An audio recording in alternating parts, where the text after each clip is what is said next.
سلام تخطات نايز channel كما يتخونوا تبوكت كونوا ناي وترو تمنيتنان بهجناني ولومون كم وترو العلا قداس نتزلوم تستوتات حزنا لكم قريبنا لنا أكسب مودة نايز مدد مسانا كتصنحوا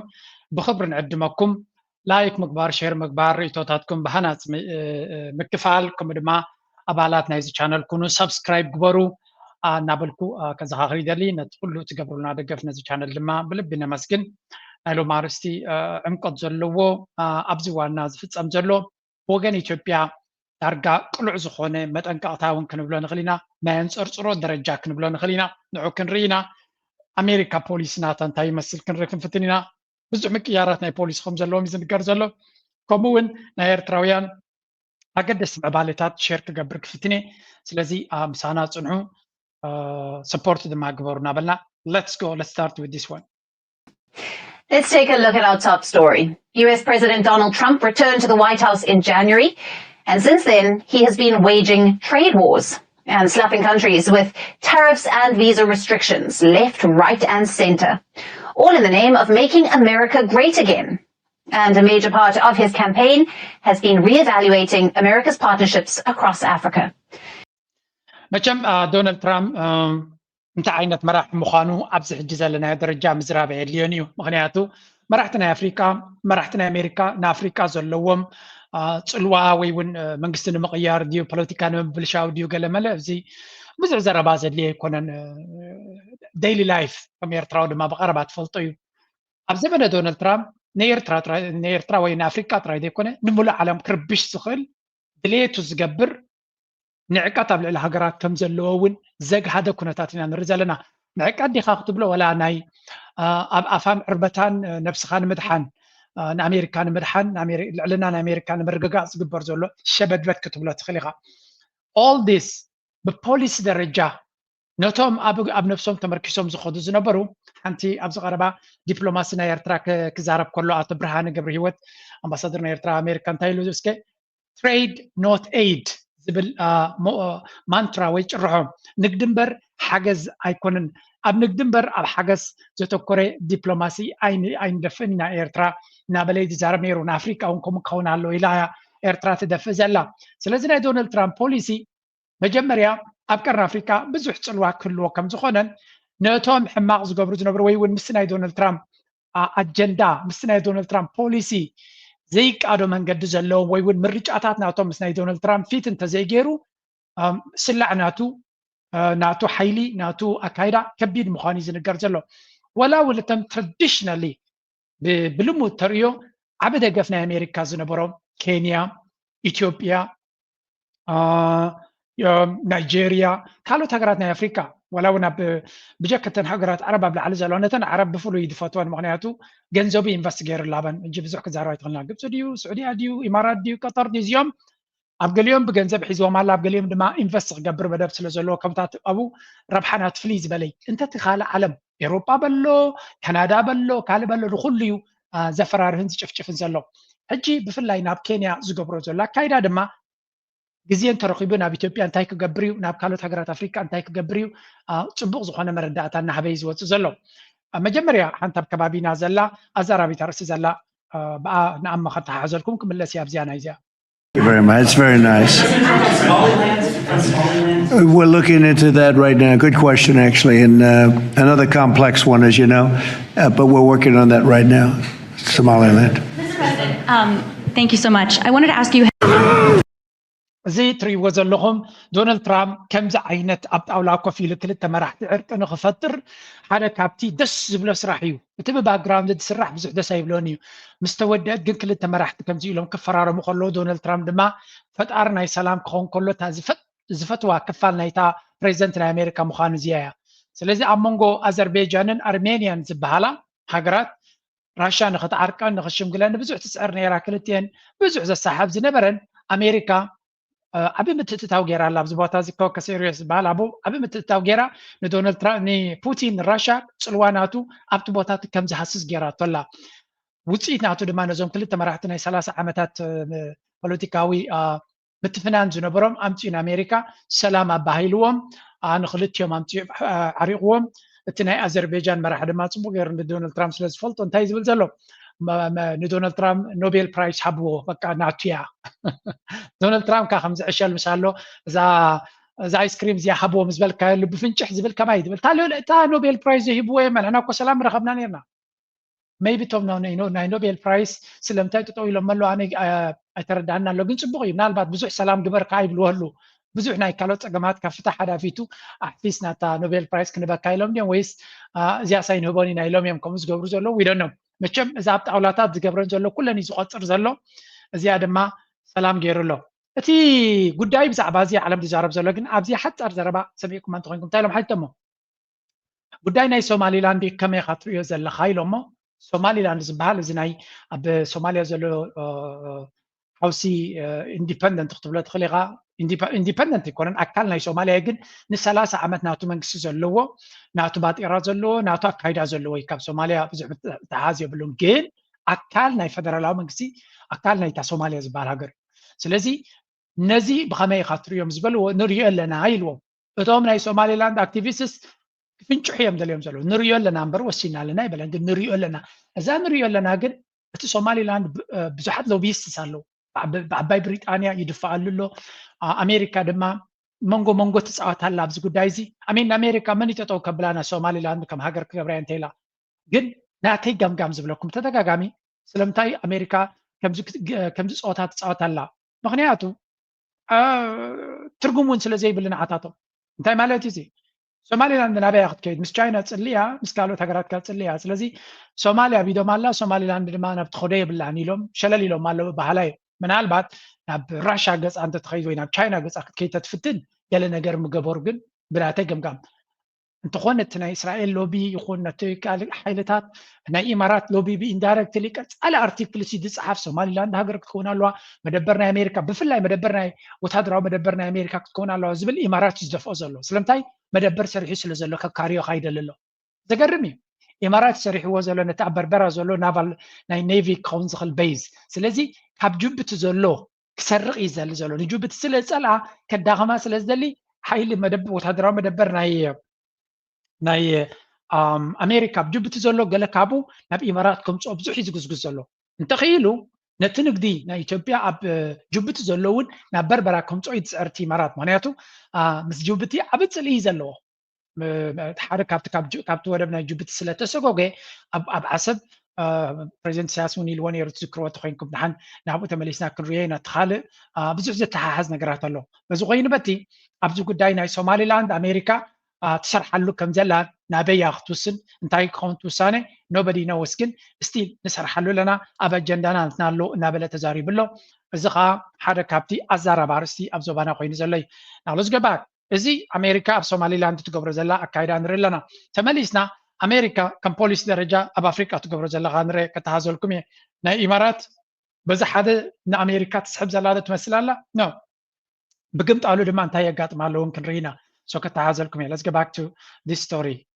And his latest target is Kenya. Now, last year in June, Kenya became the first country in sub-Saharan Africa to receive the status of a major non-NATO ally. This status is given to countries that are not a part of NATO, yet have a deep strategic and security partnership with the US. The designation grants access to military financing, joint training, and priority defense equipment. በቲ ናይ ዝሓለፈ ምምሕዳር ናይ ጆ ባይደን ኬንያ ዝተፈተወት ሃገር ኣብ ኣፍሪቃ እያ ነይራ ክንተበልና ምግናን ኣይኮነን ኣብ ምብራቅ ኣፍሪቃ ድማ መወዳደርቲ ነበራ ነቲ ኣብ ኢትዮጵያ ዝነበረ ብምሉ ከም ዝሰሓበቶን ሕብረት ኣፍሪቃ ጥራይ ኣብ ኢትዮጵያ ተሪፉ እምበር ካልእ ብዙሕ ናይ ዲፕሎማቲክ ኣሜሪካ ከተስፍሖ ትደሊ እንኮላ ዩኤን ካብ ኣሜሪካን ስዊዘርላንድን ዓብ ክፋል ናይ ስታፍናቱ ናብ ኬንያ ገፁ ሪሎኬት ክገብር ከም ዘለዎን ዓበይቲ ኮርፖሬሽንስ ናይ ኣሜሪካ ከምበዓል ማይክሮሶፍት ድዩ ካልኦት ፌስቡክ እንተኾነ ብዙሓት ካምፓኒታት ናብ ኦፊሳት ናቶም ኣብ ኬንያ ናይሮቢ ክኸፍቱ ከም ዝመረፁ ኢና ዝዝከር እዩ ስለዚ ብዙሕ ናይ ኢንቨስትመንት ዕድላት ክረኽቡ እዮም ዶ ገለዶ ድበሃል ዝነበረ እዩ ሕጂ ነዚያ ከተሓዘልኩም ኣብዚኣ ሓንቲ ሪፖርት ኣርየኩም ፀኒሐ እዚ እዚኣ እስከ ክንሪያ ድሓር ትኻል ኣካል ከተሓዘልኩም እዚኣ ሓደ ዋላ በዓል እዚ ማርቲን ፕላውድ ዝበሃሉ ክዛረብሉ ጀሚሮም ኣለዉ ናይ ኣሜሪካ ፎሬን ሪሌሽንስ ኮሚቲ ቼርፐርሰን ጂም ሪሽ introduced key amendments to 2025 National Defense Act This calls for an assessment of whether Rwanda, M23, and Sudan's Rapid Support Forces should be designated for foreign terrorist organization. ስለዚህ እዚ ኣብ ተመርሕነት ዘመንጎ ትሪእዎ ዘለኹም ጂም ሪሽ ዝበሃል ናይ ዩኤስ ኣሜሪካ ናይ ኣሜሪካ ናይቲ ፎሬን ሪሌሽንስ ቸርማን ንሱ ዝገብሮ ዘሎ ፖሊሲ ኢሎም ደውፅዎ ኣሎ ብዚ ሓደ ካብቲ ዝበሃል ዘሎ ድማ እቲ ኣብዚ ናይ 2026 ናሽናል ዲፌንስ ኣውቶራይዜሽን ኣክት ዝብልዎ ዘለዉ ፕሮፖዚንግ ነቲ M23 ዝበሃል ናይ ዕጡቕ ጉጅለ ኣብ ዲሞክራሲያዊት ሪፓብሊክ ኮንጎ ዘሎ ብሩዋንዳ ዝድገፍ ዝበሃል ሓይሊ ከም ሓደ ናይ ወፃኢ ግብረ ሽበራዊ ሓይሊ ኢሎም ዲዚግኔት ክገብርዎ ብኡ መንፅር ድማ ምስ ምትሕሳር ዘለዎ ኩሉ ብዙሕ እገዳይ ዝወርዶ ስለዚ ሩዋንዳ ዓብ ሪስክ ኣለዋ ኣብዚ ጉዳይ እዚ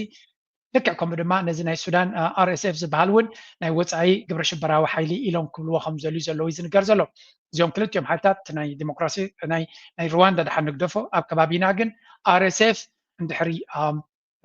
ፎሬን ቴሮሪስት ኦርጋናይዜሽን ክበሃል ክኢሉ ዓብይ ፅልዋ ክህልዎ እዩ The Rapid Support Forces ties to the Wagner Group, evidenced by the leaked document showing training and equipment support since 2028, raises questions about Russian influence with peer-reviewed studies. ስለዚህ እቲ RSF ዝበሃል በቲ Wagner Group ዝበሃል ናይ ቀጥታ ምስ ራሻ ርክብ ኣለዎ ዘይበሃል ግን ናይ ራሻ ማሕበር ዝኾነ ስልጠናን ደገፍን ይረክብ ከም ዝነበረ እዚ ኩናት ክጅምር ከሎ ዘሎ እዩ right now እቲ Wagner Group ንመን ይሕግዝ ኣሎ ርግፀኛ ክንከውን ኣይንኽእል ኢና ግን ኢማራት ነቲ ቫግነር ግሩፕ እናኸፈለት ንነፍሳ ውፅያ ነቲ RSF ዝበሃል ዕጥቅን ሓይሉ ናብ መንግስቲ ሱዳን መጥቃዕቲ ንክገብር ትፅዕር ከም ዘላ እዩ ዝንገር ስለዚ እቲ ቫግነር ግሩፕ ብሕቡእ ኣጀንዳ ዝሰርሕ ዘሎ እዩ እዚ ጂም ሪሽ ዝበሃል ዘሎ ድማ እቲ ቸርማን ማለት ንብሎ ዘለና ብሓፈሻ ኣብቲ ናይ ዲፈንስ ኣውቶራይዜሽን ኣክት ዝበሃል ዘሎ ነዞም ኦርጋናይዜሽንስ ከጥቅዖም እዩ ዝፍትን ዘሎ እዚ እንድሕር ኣጋጢሙ ዓብይ ናይ ፖሊሲ ኢምፕሊኬሽን ኣብ ታሕቲ እንታይ ብለኩም ኣሎ designation both groups as foreign terrorist organizations would restrict their financial and logistical mobility, signaling to regional governments that supporting or negotiating with them could lead to international consequences. ስለዚህ እዚ ኒ RSF ከም ሓደ ናይ ወፃኢ ግብረ ሽበራዊ ሓይሊ እንድሕር ተቐቢሎሞ ናይ RSF ሓላፊ ሕሜቲ ማለት እዩ ቢልዮነር እዩ ገንዘብ ናውታበይ ዘሎ ኣብ ኢማራት እዩ ዘሎ ስለዚ ጠቕላላ ናይ ገንዘቡ ምንቅስቃስ ከምኡ እውን እገዳ ኣብ ልዕሊ ገንዘቡን ቁጠቡን ክገብርሉ እዮም ኣብ ልዕሊኡ ድማ ዝኾነ ሎጂስቲካዊ ምንቅስቃስ ምስኡ ዝነግድ ምስኡ ዝራኸብ ኩሉ ዓብ እገዳ እዩ ዝወርዶ ተወሳኺ ምስኡ ርክብ ዘለዎን ሃገራት that's a very important part ናይ ኢማራት ይኹን ኬንያ ይኹን ካልኦት ሃገራት ምዚ RSF ርክብ ዘለዎም ሃገራት ዓብይ ሽግር ከጋጥሞም ይኽእል እዩ ስለዚ እዚ ነቲ ናይ RSF እንደራ ኣብቲ ከባቢና ዝግበር ዘሎ ዓብ ፅልዋዕ ክገብረሉ ከም ዝኽእል እዩ ዝንገር ዘሎ and then the broader US strategy the amendment reflects a shift in US policy toward Africa conditioning military and economic support on alignment with American interests human rights adherence and distance from the adversarial influence like Russia and China ትሰምዑሎም ስለዚ ከመይ ጌርካ መጀመርያ ናይ ኣሜሪካ ሓገዝ ይኹን ፅልዋ ብናይ ኣሜሪካ ረብሓ ጥራይ ክእዘዝ ሂማን ራይትስ ዝብልዎ ዘሎ እቲ ሂማን ራይትስ ከማውን ኣብ ግምት ክኣቱ ይብሉ ኣለዉ ግን ዲስተንሲንግ ኣድቨርሰሪያል ኢንፍሉወንስ ዝኾነ ይኹን ናይ ራሽያ ይኹን ናይ ቻይና ፅልዋ ዘለዎም ፅልዋ ናይ ኣሜሪካን ናይ ፅልዋ ናይ ቻይናን ራሽያን ድማ ንምድኻምን ንምውጋድን ንምእላይን ዝግበር ዘሎ እዩ ስለዚ ኩሉ እዚ እቲ ኩነታት ንሪኦ ዘለና ብዝቐልጠፈ ዝቀያየር ዘሎ ፖለቲካል ናይ ስትራቴጂ ሽፍት እዩ ዝበሃል ዘሎ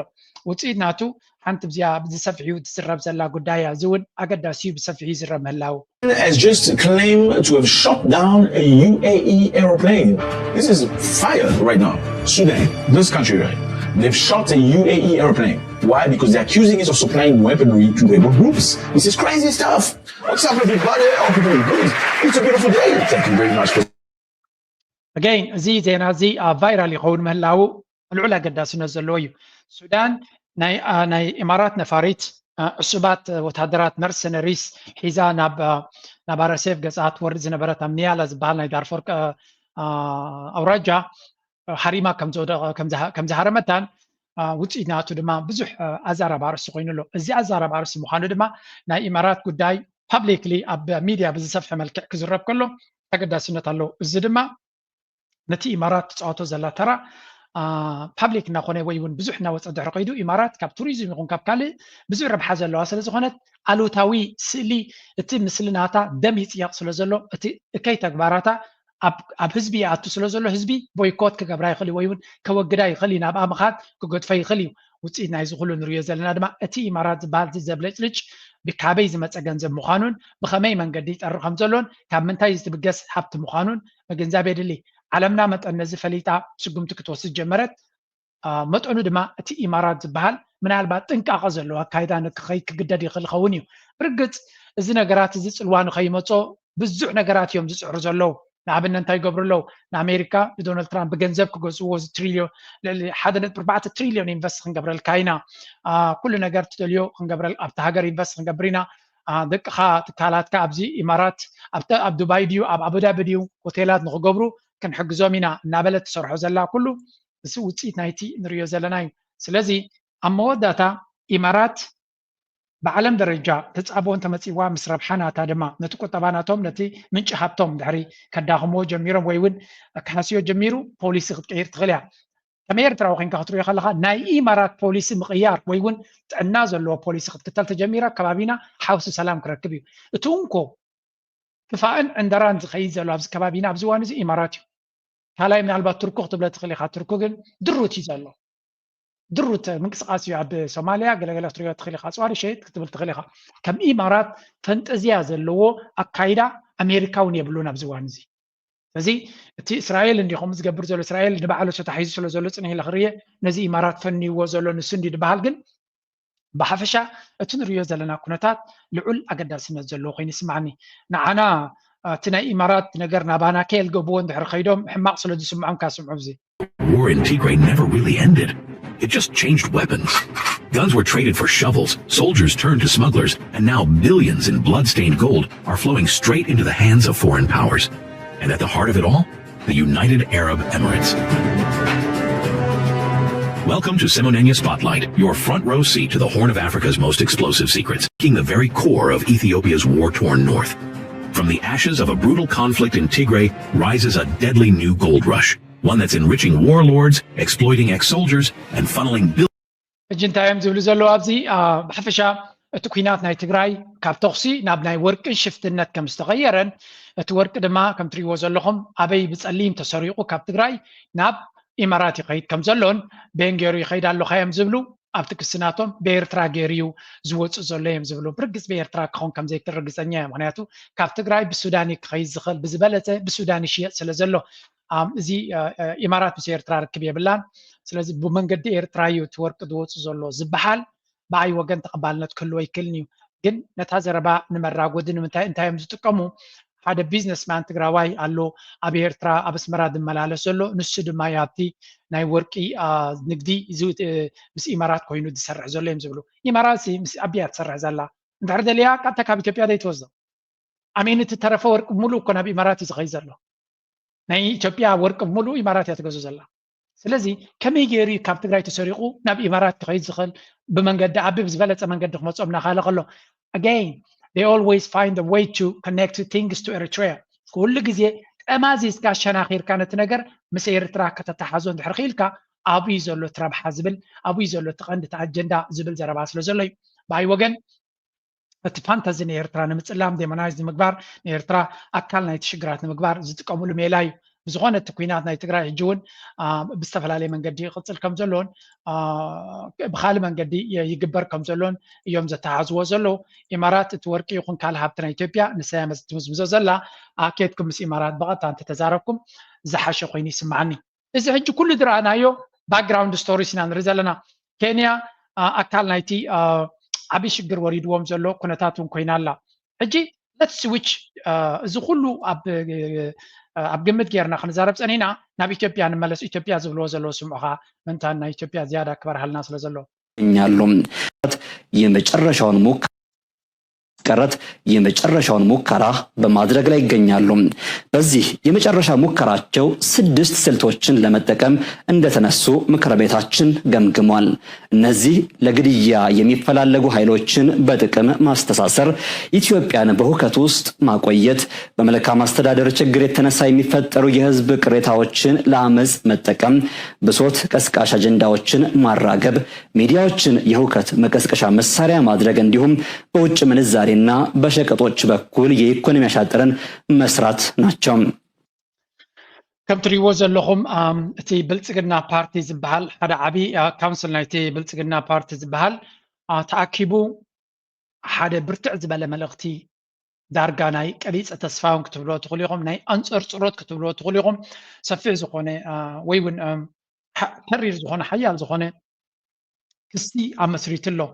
እቲ ቋንቋ ብጥንቃቐ ስለ ዝገበርዎ ግን ኣይ ቲንክ እቲ ዕላማ ከመይ ከም ዝነበረ ኣብዚ ብኻሊ ገሊፆም ኣለዎ ድሓን ብፅቡቅ ጌረ ከረዳእኩም እንታይ ተባሂሉ ከም ዘሎ ከፍተኛ አመራሮቻቸውን በፍጥነት የጠሩበት መድረክ አስኳሏ ኤርትራ ሆና ተገኝታለች። ኤርትራ ከፕሪቶሪያው ስምምነት በኋላ በኢትዮጵያ ፖለቲካ ላይ ያደረገችውና በቀጣይ ልታደርግ ባሰበችው ጉዳይ ላይ ልዩ ትኩረቱን ምክር ቤቱ አድርጎ ቆይቷል። እርግጥ እንደዚህ አይነት የፓርቲ መድረኮችና አስቸኳይ ስብሰባዎች ነገን የሚተነብዩ የመንግስትን አቅጣጫና እርምጃ የሚጠቁሙ ናቸው። ይህን ተከትሎ የፖለቲካው ማህበረሰብ የፓርቲውን መግለጫ በትኩረት ሲከታተለውም ነበረ። ይህ ጉባኤ የተለያዩ ጉዳዮችን የዳሰሰ ቢሆንም የፓርቲው ግምገማ ከጸጥታና ደህንነት በተለይም ሻዕቢያ በኢትዮጵያ ውስጥ ያደረገቻቸውንና ሊያደርጋቸው ያቀዳቸውን አልፎም እቅዶቹን እንዴት ባለ መልኩ ሕጂ እንታይ ኢና ንርኢ ዘለና ኣብዚ መግለፂ ውፅኦሞ ዘለዉ ብሓፈሻ እንታይ እዩ ዝብል እቲ ምክር ቤት ኢሎም ሸይሞሞ ዘለዉ እዚ ንሪኦ ዘለና ናይ ብልፅግና ምክር ቤት ኢሎሞ ዘለዉ ብጎቦ ጎቦ እዩ ክዛረብ ፈቲኑ ጎቦ ጎቦ እናኸደ እዩ ነቲ ዘረባ ከውፅኦ ፈቲኑ ፀላእትና ዋላ እኳ ኣብ ትግራይ ብዝጀመረ ኩናት ንዓመታት ክቕፅል እንተደለይዎ ንሕና ግን ኣብ ፕሪቶርያ ጌርና ምስ ወዳናዮ ዓሪፎም ኣይተቐመጡን ሕጂ ንኤርትራ ንግብፅን እንዲቱ ዘረባ ግን ሞር ናብ ኤርትራ ዘተኮረ ምዃኑ እዩ ዝንገር ዘሎ ኤርትራ ኢሎም ሽማ ይረቑዕዋን ግን እቲ ንለባም ኣምተሉ እዩ ሕፅር ብዝበለ ንለባም ኣምተሉ እዩ ናብ ኤርትራ ዝተንበህ ዘረባ ይኩሉ ኩሉ እዚ ነገር እዚ ድማ ከመይ ጌርካ ንኤርትራ ኩሉ እቲ ኣብ ኢትዮጵያ ዘሎ ኣብዪ ኣሕመድ ክቋፀሮ ዘይከኣለ ፀገማት እቲ ሃገር ካብ ኢዱን ካብ ቁፅፅሩን ወፃኢ ትኸይድ ስለ ዘላ ከመይ ጌርካ ንብሙሉእ ኣኪብካ ናብ ኤርትራ ገፅካ ተልግቦ ንኤርትራ ትሸጠላ ኤርትራ እያ ከምኡ ትገብር ዘላ ስለዚ ኩሉ እቲ ክንገብሮ ንኽእል ኤርትራ እያ ናብ ኤርትራ ገፅና ክነቕንዖ ኣለና እዚ እጂ ብብዙሕ መንገዲ ዝትርጎም ሓደ ናይቲ ህዝቢ ደገፍ ንክረክብ ድንጋፀ ንክረክብ ደገፍ ንክረክብ ወይ እውን ሕማቕ ነገር ሓሲቡ እንተሎ እውን እንተኾነ ቅድመ ኩነት ንክኾኖ ዝጥቀመሉ ኤክስኪዝ ክኸውን ይኽእል እዩ እቲ ካልኣይ ኣብ ውሽጢ ዓዲ ዝግበር ዘሎ ኩናት ይኹን ፖለቲካውን ቁጠባውን ሽግር ልዕሊ ቁፅፅሩ እናኾነ ይኸይድ ስለ ዘሎ ብዙሕ ግዜ ወላ መንግስቲ ፕሬዚደንት ኢሳያስ ክዛረብ ከሎ ትንክፍ ኣቢልዋ እዩ እቲ ዘሎ ፀገማት እናኸበረ ይኸይድ ስለ ዘሎ ዓሻውን ናይ ዓያሹ ኩናት ክገብር ኣይክእልኒ ኢልካ ክትዝንገእ ክትድቅስ ኣይትኽእልኒ ኢኻ ብምባል ተዛሪቡ ነይሩ ስለዚ there's a possibility ሕማቕ ነገር ክፍትነሉ ዝኽእል ኣይ ቲንክ እዛ ናይ ምክር ቤት ትበሃል ዘላ ዘረባ ድማ ሞር ኣግሬሲቭሊ ዳርጋ ናይ ዓቕሊ ፅበት ኩሉ እቲ ዝበሎ ኣብ ዓቕሊ ፅበት ደረጃ በፅሑ ከም ዘሎ እዩ ዝንገር ዘሎ ብቁጠባ ንከታተሎ ኣለና ብፖለቲካን ብወታደራዊ ዓይነ ንሪኦ ኣለና ደብረፅዮን ድማ ንፁር ዝኾነ ዘረባ ተዛሪቡ ኣሎ ስለዚ ኮታስ ብኩሉ መንገዲ ክሪኦ ከሎ ኣብዪ ኣሕመድ ቲንግስ ኣር ነገራት ካብ ኢዱ ይወፅእ ኣሎ ስለዚ ገለ ነገር ክገብር ክግደድ ይኽእል እዩ እርምጃ ወይ እውን ስጉምቲ ክንወስድ ኣለና ዝብል ዘረባ ድማ ይስማዕ እዩ እዚ ፀላይና ተኲርና ፈሊጥና ከመይ ጌርና ንዑ ንሃርሞ ዝብል ዘረባ ተሰሚዑ ኣሎ ንቐፅል ንእሽተይ ከስማዓኩም እየ እሞ ኣብቲ ንሳቶም ዝብልዎ ዘለ ሽዑ ኣነ ፅሒፈ ዘለኹ ኸሪአኩም እየ እቅዶቹን እንዴት ባለ መልኩ እናክሽፍ በሚልም በዝርዝር ሐሳቦችን አስቀምጧል። እናም ፓርቲው ባወጣው መግለጫ ኤርትራን በጠላትነት ፈርጇታል። በተለይም የተራዘመ ጦርነት የተጨናገፈባቸው ጠላቶች ሲል የገለጻቸው ኃይሎች የተለያዩ ስልቶችን በመጠቀም ኢትዮጵያ ውስጥ ግጭትን ለመቀስቀስ እየሞከሩ ነው ሲልም የሰሜኑን ጦርነት ተራዝሞ ኢትዮጵያ ትግራይም እንዲዳከሙና እንዲወድሙ የሻዕቢያ ፍላጎት ነበር ሲል ያስቀምጣል። ያስደነግጣል። እርግጥ የቀጠናው ተንታኞች እንደሚያስረግጡት ሻዕቢያ ኤርትራን በኢኮኖሚ እንደ ሲንጋፖር፣ በወታደራዊ ኃይል እንደ እስራኤል፣ በማህበራዊ ህይወት እንደ ዴንማርክ ብሎ ፖሊሲ ሲቀርጽ በራስ አቅምና ጉልበት ላይ ሳይሆን በረው የተራዘመ ጦርነት በስምምነት የተጨናገፈባቸው ጠላቶቻችን ሌሎች ስልቶችን ወደ መሞከር ገብተዋል። ምንም እንኳን እንዳሰቡት እየሆነላቸው ባይሆንም እነዚህ አካላት ከምዚ ንሪኦ ዘለና እንታይ እዮም ዝብሉ ዘለው ዳርጋ አዝኒሮም ናብ ኤርትራ ገጾም እንዲዮም ከአስሩዋ ደልዮም ዘለው እቲ ዘረባ ድማ ናይ ብሓቂ አብይ አሕመድ ኣብ ዓቕሊ ፅበትን አንፅርጥሮትን ወዲቑ ከም ዘሎ በዚኻ ትፈልጥ ብሓፈሻ ኤርትራ ኩሉ እዚ ኣብ ኢትዮጵያ ወዲቑኒ ዘሎ ፈሺሉኒ ዘሎ ጉዳይ ኤርትራ ተሓታቲት ኤርትራ ትገብሮ ዘላ ብምባል ናብ ኤርትራ ከፀጉዑ ዝፍትን ዘሎ ናብ ኤርትራ ስለ ዝኾነ ድማ ክንወስዶ ዝግባአና ስጉምትታት እውን ኣሎ እዮም ዝብሉ ዘለው ናብ ኤርትራ እንታይ ዓይነት ስጉምቲ እዮም ክገብሩ ብትክክል እንታይ እዩ ዕላማ ናቶም ከምቲ ኣብ ዝሓለፈ ሓደ አክቲቪስት ናቶም እታ አውቲስታ እታ መኪና ናይ ኤርትራያ ነዳዲ ዝባ ዘሎ ግብፂ እዩ እቶም ካልኦት መጋበርያታት ድማ ንሳቶም እዮም ኣብኡ ዝስለፉ ዘለው ናበሉ ዛረቡ ዘለው ግልፂ ብዝኾነ ነዚ ባዕሎም እዮም ዝቆርፅዎ ዘሎ እዚ ቪድዮታት ቶም ፕሮፓጋንዲስት ናቱ ነቲ ዘረባ ናቱ ምስቲ መልእኽቲ ናብ መን ከም ዘተኮረ ገይሮም ኤዲት ገይሮም ኮምባይን ገይሮም ዝህቡ ዘለው ንሶም እዮም እዚ we have to be clear ኣብዚ ግምታት ዘድልዮ ይኮነን ከማን አገባብ ዝጥቀሙሉ ከማን ገሊጾም አለው በሚከተሉት 7 ጉዳዮች ላይ ከሚጠበቅብን በላይ ለማከናወን ቆርጠን ተነስተናል። ግጭትን ሊያስቀሩ የሚችሉ ሰላማዊ ቀረት የመጨረሻውን ሙከራ ኣብዚ እንታይ ኢለ ጽሒፋ ነመስለኩም አቤክስ ጽሒፈ ያለው ፕሊዝ ሼር ግበርዎ ኢትዮጵያ on the break abyss blame game hits new heights abyss house of card is shaking ስለዚ ኢትዮጵያ ሽግርና ኢትዮጵያ ኣብ ጠልጠል ዝበለ ብደረጃ በፂሑ ከም ዘሎን ኣብ ጫፍ በፂሑ ከም ዘሎን ኣብ ድማ ነቲ ባዕሉ ዝፈጠሮ ፀገም ክንዲ ዝፈትሕ ንኻልኦት ንምጥቃን ናብ ካልኦት ንኻላግቦ ይፍትን ኣሎ እታ ብስንዕንዕ ዝተሃንፀት ናይ ብልፅግና ፓርቲናቱ ኣብ ሓደጋ በፂሓ ከም ዘላ in yet another desperate attempt to mask failures of his own making Abiy Ahmed and his PP clowns are spinning tales and scapegoating imaginary enemies ስለዚ ባዕሉ ዝፈጠሮ ብድኽመት ናቱ ሽግር ናቱ ዝተፈጠረ ፀገም ጠዋዊዩ ናብ መን ይወስደሉ ናብ ኤርትራን መንግስቲ ኤርትራን ካልኦት ሓይልታትን ምናልባት ግብፂ እውን some extent ኣሎ ግን ዳርጋ specifically ናብ ኤርትራ ዘተኮረ ፀገም ከም ዘሎ ኢና ንርኢ ዘለና again the latest PP meeting sounds more like a panic room than a government strategy session ኢለ ኣለኹ እዚ ሕጂ ንሪኦ ዘለና ህፁፅ ኣኺባ ናይ ብልፅግናን ኣብን ናይ ራዕዳ ኣኼባ ወይ እውን ኣብ ራዕዲ ምሳተኻ ትገብሮ እምበር ስትራቴጂን ካልእን ንምግባር ዝተገበረ ኣይመስልኒ ዘሎ here are their ground breaking excuses ሓደ ካብቲ ምክንያት ናይ ዝኩሉ ፀገምና ዝበልዎ 6-7 ተጠቂሶም ነይሮም ፀገም ዘጋጥሞም ዘሎ ስለምንታይ ምዃኑ ሓደ ቁፅሪ ሓደ ዝበልዋ all enemies are uniting to topple my regime ዳርጋ ኩሎም ኣብ ካሊ ዘራኽቦም ዘይብሎም ፀላእቲ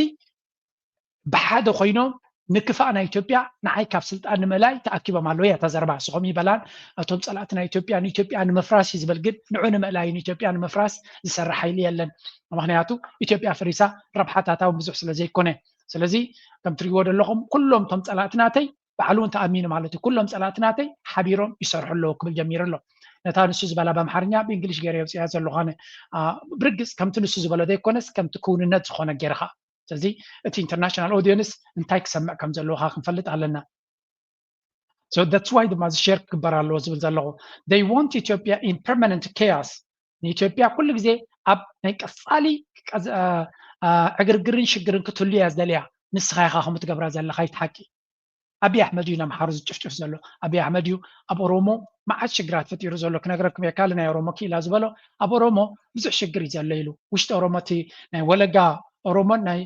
ሽዋ ኦሮሞን ናሓትሕዶም እዮም ዝባልዑ ዘለው ኣብ ኣርሲ ዘሎ ምስ ኣብ ካልእ ዘሎ ኦሮሞ ናሓትሕዶም እዮም ዝባልዑ ዘለው ስለዚ እቲ ብልፅግና ኦሮሞ ዝበሃል ዘሎ ብፍጹም ንኢትዮጵያ ነቲ ህዝቢ ኦሮሞ እውን ዝውክል ኣይኮነን ኦሮሞ ንባዕሉ ኣብ ስቃይ ዘሎ እዩ ካብኡ ተበጊሱ ጀዋር መሓመድ እንታይ ኢልዎም ነይሩ ንዓይ ልደታ ያለው ናይ ኣምሓራ ፖለቲከኛ ፀላኢ ይኮነን ሓወይ ንሱ እዩ أبي أحمد نسي يكون قتلهم زل أبي أحمد ينسبة قتل زلوا سلزي أبي أحمد يتكوجد زلوا نابل التزاربهم قصيلو they exploit issues created by my government كم بدنا نتبلالو نتي بقول تباديو بخال من قديو زجاتهم زلوا سجمات نبوليتيكاون وتحضرون سجمتي تقاملوا لويلو yes من دفترة زلوا نسخان عندار بوليتيك قطباوي بوليسيتات نات كان زفترة شجرن نعبن تسفع قرصتن ده يقبروا لنا تمنسي وين أبسدت جزء نكخير بتسترف دما أنصارك تنسي برتال إلكو هجا كاي قبروا له سلزي مغنياتن تنكن سخيخة سلزي نتسعبين نبكالك تسعقوا يتفتن اتي جراوند اتي من جنا يدخل سعقم بعلون ودكاتنا محدراناتون يبلع علمهم كميلة قاليش قالوا قال كابتن دس بلتنخا they promote provocative agendas against me كم لما أنصاري هذا ناي كم زي ناي وجن عقرقرن أجندات يقصقص له زبل قدام أي نسخة شجرة قصقص ده لا تفكر بانداتات يوم دنا عقر يوم روسيا بلو من قالنا بالكاتس أرفو من تداخم من ذا لغة نتقال أنصار كسخة خاص لذي أنصار كان حق على صوت تدفهم ذا لغة عدلاتنا يكون طبعا من عبرون تبلاش ولهم ذا لغة صحيح خاص لذي بوتس يتدمان أركي باسلو they use media better than my propaganda machine تغيلوا نميديا تتقيمهم أنصاري بزح سرح له ويلو نسو أشحات سب قصيرو بروباغندا غيرك سلطة سلزي كالي سلامتاي أبايتا زولو تعميتكم كيدو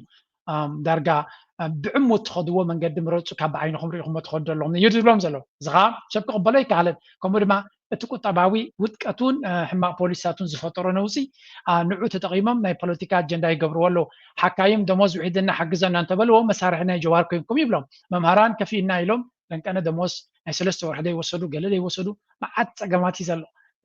نزي ناب كالوت كسغاغرو يدفتن دلو but the Ethiopian public already knows the truth they see who is hurting them daily no more illusionists no more empty promises of prosperity ስለዚህ ህዝብ ኢትዮጵያ ግን ሻዕቢያ ዘይረአዮ መፅኡ ይብድለኒ ሎ ክብል ኣይክልኒ መናብሩን ሂወቱን ዘበላሽዎ ዘሎ ዝቐትሎ ዘሎ ወታደር ዘሳቅዮ ዘሎ ወታደር መን ምዃኑ ይፈልጡ እዮም ናይ መን ፖሊሲ ምዃኑ ይፈልጡ እዮም ናይ ኣቢ ፖሊሲ ከም ዝገብሮም ዘሎ ናይ ኣቢ ወታደራት እዮም ዘሳቅይዎም ዘሎ ምስ ኤርትራ ዘተሓዝ የብሉ ምስ ግብፂ ዘተሓዝ የብሉ እቲ ውፅኢት ድማ እቶም መራሕቲ ሃይማኖት ካብ ትግራይ ዝኸዱን ከም ኢሎም ናይ ግብፂ ፀላኢ ወላ ናይ ሻዕቢያ ፀላኢ ኮነን ዘሳቅየና ዘሎ ኣብይ ኣሕመድን ምሕደራናቱን እዮም ብምባል ገሊፆም ነይሮም እታ ኣገዳሲ ሕቶ ኢላ ኣብዚ ኣቐሚጠ ዘለኹ ኣነ ኣገዳሲ ሕቶታት what is left for Abiy to try that he hasn't already failed at እንታይ ክፍትን ሕጃቢ ዘይፈተኖን ዘይሰለጦን ኩሉ ፈቲኑን ኣይሰለጦን ሕጂ እንታይ እዩ ክፍትን how long can he keep selling the prosperity dream while the nation suffers ንክንደይ ኸ ነዚ ብልፅግና ዝብል ሓሶት ክጥቀመሉ እቲ ሃገር ትወድቃላ መን መፅኡ ከትሕኖ መን ኢሎም መፅኡ ኣቡ ንዑ ከትሕኖ ዝፍትን ዓለምና ከምኡውን ቀርኒ ኣፍሪካ ይኹን ዓለም ኩላ ትዕዘብ ዘላ እንታይ ከጋጥም ከም ዝኽእል ነቶም መሳኪን ህዝቢ ኢትዮጵያ ዘጋጥሞም ዘሎ ፀገም ግን ኩልና ንድንግፅ ምክንያቱ መስኪን ህዝቢ ክብደል ድሌትና እውን ስለ ዘይኮነ ከማን እቲ ሚድያ ናቱ ይፈሊጥዎ ተሓሶት ናቱ ሓደስ እንታይ ኢሉ ነይሩ ንዛስከ ፕሮስፐሪቲ ኢሉ ንሱ ብልፅግናን ገረብን ፓላሶን ይሰርሕ ህዝቢ ድማ ፈቆደ በረኻታትና ኸደ ይመውትን ይስደድን ካብ ትግራይ ዝወፅእ ስእሊ እውን ኣሎ ለንቀነ ንተጋሩ ዳ ይወያዮም ኩሉ እቲ ናብቲ ንሓትሕዱ ሽግር ስለ ዘለዎ እምበር ናይ ኣቢ ፖሊሲ ከም ዝገብሮም ዘሎ I wish I can find it ብዙሕ ሰብ ናብ በረኻታት ወፅኡ ናብ ስደትን ናብ ካልእ ከልበትበትን ይኸይድ ከም ዘሎ ዘርኢ ቪድዮ ረኺበ ነይረን ተረኺበ ኣብ ካልእ ግዜ ከምፃልኩም ክፍትነ ምስቲ ናይ ኣቢ ፖሊሲ ኣተሓሒዞም እዮም ዝጥቀሙላ ዘሎ እታ ቪድዮ እቲያ እውን ግን ድሓን ኣይረኸብኳን ኣለኹ ምስ ረኸብኳ ከርእየኩም እየ ኣብ ልዕሊ እዚ እቲ ናይ ቁጠባ ፀገም እውን ኣሎ እንዲና ንብል ዘለና እንታይ ኢሎም ኣለዉ ብዝረአዩ ሓደሲ ኤዲቶሪያል እዩ ተፃሒፉ ነይሩ ኣብዚ ናይ ኣቢ ፕሮፓጋንዳ ዝገብር ሚድያ እዩ Ethiopia's youth are dying to live. Time to end the illusion of prosperity and face reality. ብልፅግናን ገለመለን ሸንዳዕዳዕን ምባል ገዲፍካ ህዝቢ ኢትዮጵያ መንእሰይ ኢትዮጵያ ናብ የመንን ናብ ካልእ ሓደገኛ ቦታታትን ናይ መፃኢ ዕድሉ ከውሕስ እዩ ዝኸይድ ዘሎ ስለዚ እዚ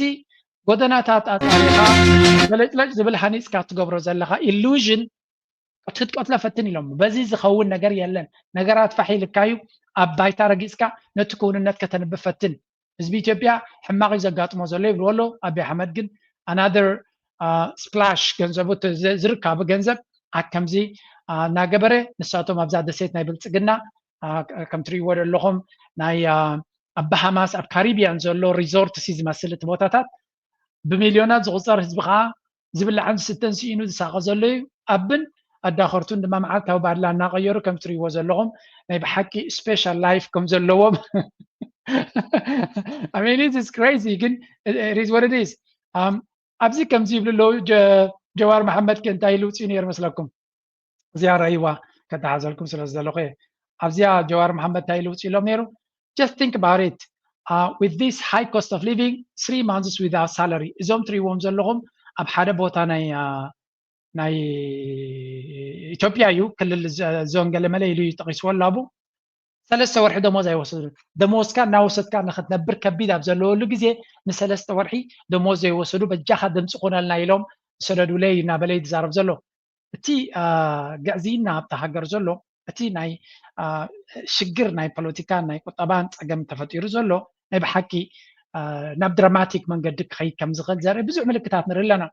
إذا كم جيلنا هلوه أبي أحمد ستيل أبتناي illusion تناي هو تتناي بلتسقنا كم زلوا زقلت زلوا بيزلوا من سيادك أبحدا قالوا نعا أمت من سيادك أكبر إزبخا أكبر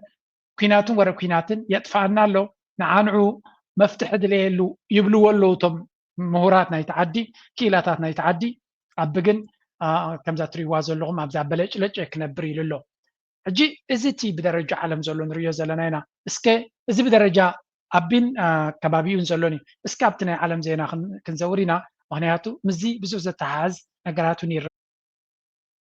Massive protests are being seen across Israel right now after Israel's security cabinet approved a plan from the Prime Minister to expand its military operation in Gaza and take full control of Gaza City. Benjamin Netanyahu explained the objective of this escalation this way. In order to assure our security, remove Hamas there, enable the population to be free of Gaza, and to pass it to civilian governance. That is not Hamas and not anyone advocating the كم تريود لهم إسرائيل مالت حركاتي مع كاوز قبر زلو بوليسي بعالم درجة من مليسو تسألان زنبرا كبرين بوتان كم زخسريز قبر زلو نابنت ملو بملو نتغازا زبهال أوكيباي كقبرو أوكيباي مالت وريرو نكحزو تغلال لا ملو بملو بقصصر نكلو كابينا نا إسرائيل دحرنا نوح مييد كم تردادا يزنقر زلو لذي أيكونا نعوكي قبرو خلو تغلو زقبر زلو بعالم درجة أنت عينت كنا ناس يبلا معلون ريالنا ترجع إسرائيل زدقف لومي أنا إسرائيل زدقف يزبل كاسب كل التناقرات رايحة خطرية تخل حدا بيلا جرب بروباغندا رسوس أو توليو سلام تايد ما كريكم تخالايد ما حلف زبالة سلي قبل عليك على تزبز اللوي كالجاتن حنتيو عينتي مرت هات تحنت قدامي تزبلكو أمرو تسعيتهم لك نبلكو كبيد انديو وهنياتو أبقد ما خاطر يزال قفعي سقاي موت نايت زبنت ميتن سقاي نار آخا نسرائيل يزيد قفن دحرت بلا لها then you have something قال أنا قرسي أو اشتقى سبك فلط زي كالت أجمع لك أنت تكالاجن فلوي كانه فلوي علامة فلوي سلي قبل علي I don't know بغازات رايدي ولا بحفشة كومنا مقبار دليت قبل على كالوت زلوا سبون كون خليز بالقمة علني بس غير بتي إذا تقدم وحدة سبعة زبل وزن بوريت حسبنا يزب فلسطين من غزة مدقاف مالت كم حدا عبي أنصار إسرائيل أو يعني يهود مزراب أنصار تزور دوم شجر مزرابي مثلا يرلومي توم كان دقفتنا تنتهي قبر لو كريكمي معناته تكونتات كتشفنون كسطرون أبزي تخل درجات لدبس حي نغتسل انتهي بلا اللي حجي بك أن إحنا خيرنا نقازات قصاصيرنا نحماس دمسيسنا نسيبي لاو من قسنا فلسطين كان الركبيت الأمانة حب قدس حب حاليوتنا فلسطين تبقيسنا نقبر لنا يبلا له أي حفرنيو أي حنغنيو باتنا عالم مانيبليت نكبار كسر حدا يزي سبزي أنت دسك فايكون سلامتك ساعة كنا دفار كوين ما كريك ميتنيل. Assure our security, remove Hamas there, enable the population to be free of Gaza, and to pass it to civilian governance. That is not Hamas and not anyone advocating the destruction of Israel. An Israeli source tells CNN that the goal is for the first phase of the plan to be complete by October 7th, the 2-year anniversary of the Hamas terror attacks that started this war, a deadline chosen intentionally for its symbolism. That plan will include the forced evacuation of كم تريور لهم بزح سلام على سلفيز كبر جلاب إسرائيل نزل بلان ناتو سلزي دقفوا زلوا بزعت إسرائيلويان أنصارتي ناي نتنياهو سرعات بزح تقاوم يز كبر زلوا جن أتي كاب بساتلايت دوتو زلوا سلتات ناي غازا نكت أبنو زي شجريو أب إسرائيل حمشتن كم زي عينة جهسات أبلع لذاك سبات ككايد يخلي لند إلهم تنجيرهم كا تزغف أنا هوليوود فيلم كمان كم عينة كان يرئني لذي الزين ريوزلنا completely demolish كيرم دمسي سومي من غزة زبال نتزبد ما أفقدوا تنداتات كيدو مقب خمسة لمن غيره ما كل من مسكادة دما ندق تبعتيو نارعيو دسك زربات عندي خاطر سمع بقليو نتوم دق تبعتيو بسنايبرات ريوم كابرحوق مالتيو أفر نفسهم يهرمون إيفن كموت خلو بفر نفسهم زهرمون ويون زمكنوهم ناي بحق عدقنيا قطاتلا كم زقتلوهم زلو ببزعي زنقر فلاينتهم دق تبعتيو تحت أدمى يدو لكم دلو وانا يتصبح نقو عبيهم كولديهم ويقلقلا زبل قمت سلو زلو ويفره سلو زلو anyway إسرائيل نزخول تقبر الله علم دما سوغيلي ريالو سوغيلي ريال لن علم بلان سلو زلو يا بسمعوها percent of the media is run by 99% of the media is run by a single group of people, and that 1% that is not, they're working on it right now. So, I mean, it is. It is a complete like ethnic monopoly, an ethno monopoly. طيب لك مالو 99% ناي ميديا بعالمنا إسرائيلاويان أيهوديهم زقوا وتيس أنت شعتن نتحنت برسنت ريفاتهم زلاد ما ليتم عتن يسرح له كوكو عصر ويلكم سلزي كم تريورد لهم كل تناي فيلمي بفلا إذا هوليوود فيلم زبحال زلو BET زبحال أوردز كلام زبحال ملو وناتاتو أيهود مخانم كاتيل كاتي ديزني زبحال زقول له أنا دريو تبرين واشين بنوجه زجبر سيوناتو أيهوداو مخانو سوني دحر خيط كازناي برودكشن أي موسيقى أخونا فيلمتات سوني بيكتشرز chairman ناتون سيون أيهوداويو كمدما مارفل زبال طريقة ستانلي زبال أجين سون أيهوداويو نتي ميديا زبال دارجا بخل يوم تخصصي رمو جيفري كاتسبرغ زبال ستيفن سبيلبرغري ولا زبال دافيد جيفين كلهم جم هوليوود فيلمتات تسرحوا إشراح كاباتهم مخانون تزجرم كه even it media رأيوه أبزي CNN BBC كلام لقول ولا تفوكس أبزي تايبل إسكه CNN يقوم فوكس أبتحال زي الراديو يمزو مثلا بإسرائيل كون كلهم كليتيوم هذا عين الدمسي زلهم التزبالة سكف هالدماء بدحري جيرو ملو دارجان فرق أمريكا زقوا عصر منيو تري وده لهم سجام زلو ناي بلاك روكسي يوم على تري وده لهم دارجان زبالة حكا كوربوريشناتن ميديا كامباينتاتن أبتحت بلاك روك يوم سلزي أجي عالم ملو كم يركع تم محاضرة كتب مهارة دليغة نا يهوداويان تختليو زغل ميديا تريو زلهم زغلو عبيت كوربوريشنز أبتحت بلاك روكيو بلاك روكي تزعبي انفستمنت زمرح سزي جنزبهم كابو ميدمت كم دريو زلنا an absolute dominion زلهم ميديا that's why دما ميديا أنصار إسرائيل نخزارب زي كالجنة تزبي نقيح لومي أنصارتي independent media درجة إسرائيل عبدا مجوقين وازلو زخا نتابع عالم زنبراكو تصر كبيرنا خوني متزالو sparking a series of reactions from the international community. Germany saying that it will actually be suspending arm exports to Israel for use in Gaza, with calls growing from numerous European and Middle Eastern nations for Israel to simply scrap the plan altogether. For more on Germany's announcement, then we're going to cross to our correspondent in Berlin, Nick Holdsworth. Hi, Nick. So كم تري ولا لهم جرمن مجمريا غزي ناب اسرائيل زوهاب زنبرات وارت شطو زنبرات حاجستو زنبرات كله تطو كانوا بلاينا يلوم الله زغا هذا عبي بوليسي كاب جرمن زعكل كم زعينتو سانه غبر ما انما يصبيون ينيرو دحرتنا هي ابزبن هتلر استغاط اما بلالي ايهوداويان استفصمه جينوسايد وي ونتي غفعي جرمن دارغا اسرائيل زدلي كياك تحجزا مبصعات يانيرا نمجمريا جرمن دحر داغما قمت غيرو زوم سبازياتهم حماق يفصم سلو وتهدروا حاجه زينو بومنينا مبالو هذا عبي ناي بوليس شفت مخاني زنقر زلو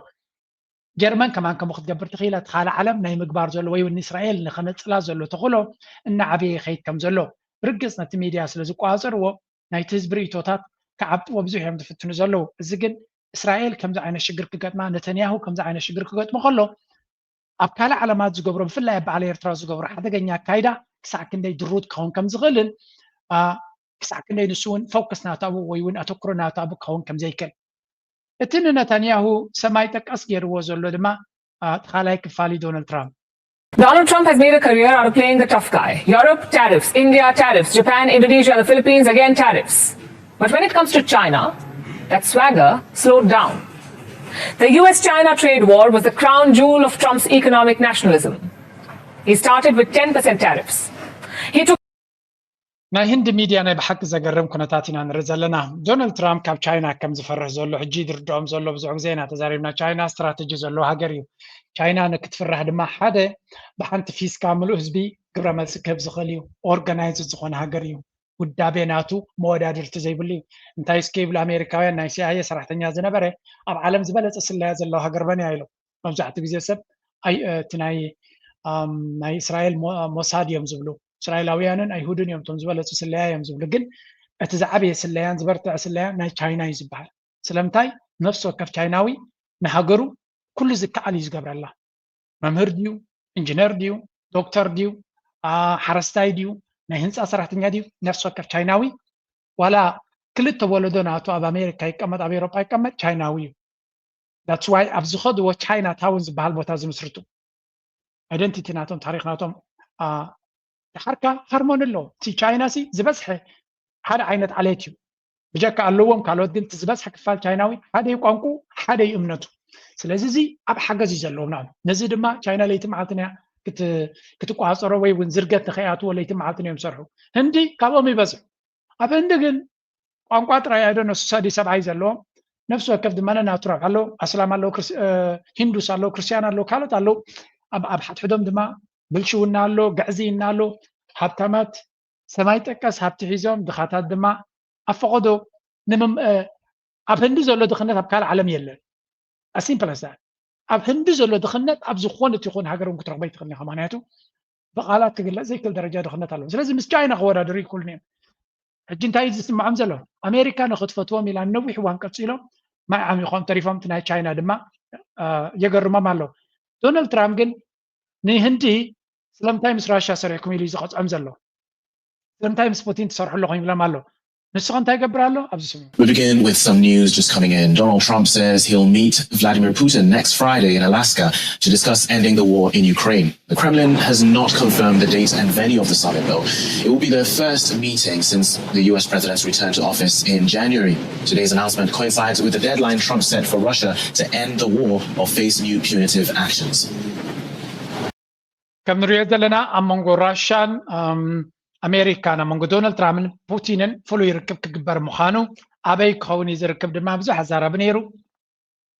ፑቲን ቤላ ገይሩ ስለ ዝፈልጦን ዶናልድ ትራምፕ ነቲ ኢጎ ናቱ ነቲ ኣንነት ናቱ ቤላ ገይሩ እዩ ዝጥቀመሉ ኣብ ካልእ ዓለም እዮም ክራኸቡ ዝግባእ ክልቲኦም እንታይ ግን ኢልዎ ንስኻ ኣገዳሲ መራሒ ስለ ዝኾንከ ድሓን ኣነ ክመፀካ ኣላስካ ማለት ናይ ራሽያ ዝነበረ ቀደም ኣሜሪካ ዝገዝአቶ እዩ ስለዚ ጫፍ ናይ ሰሜን ናይ ዓለምና እንድዩ ኣብኡ ክንራኸብ ኢና ስለዚ ንክልቲኦም እውን ጥቃጥቃ እዩ ብተሪቶሪ ክንሪኦ ከለና እዚ ድማ ንዶናልድ ትራምፕ ፑቲን ዝኣክል ናብ ሃገሩ ይመፁ ከም ዘለዎ ስለ ዝገብር ነቲ ኢጎ ናቱ ፅቡቅ እዩ ከም ዓብዪ ኣናውንስመንት ገይሩ ኣብ ኤክስ ፅሒፍዎ ዘሎ ብጉዳይ ናይ ዩክሬን እዮም ክመያየጡ ስለዚ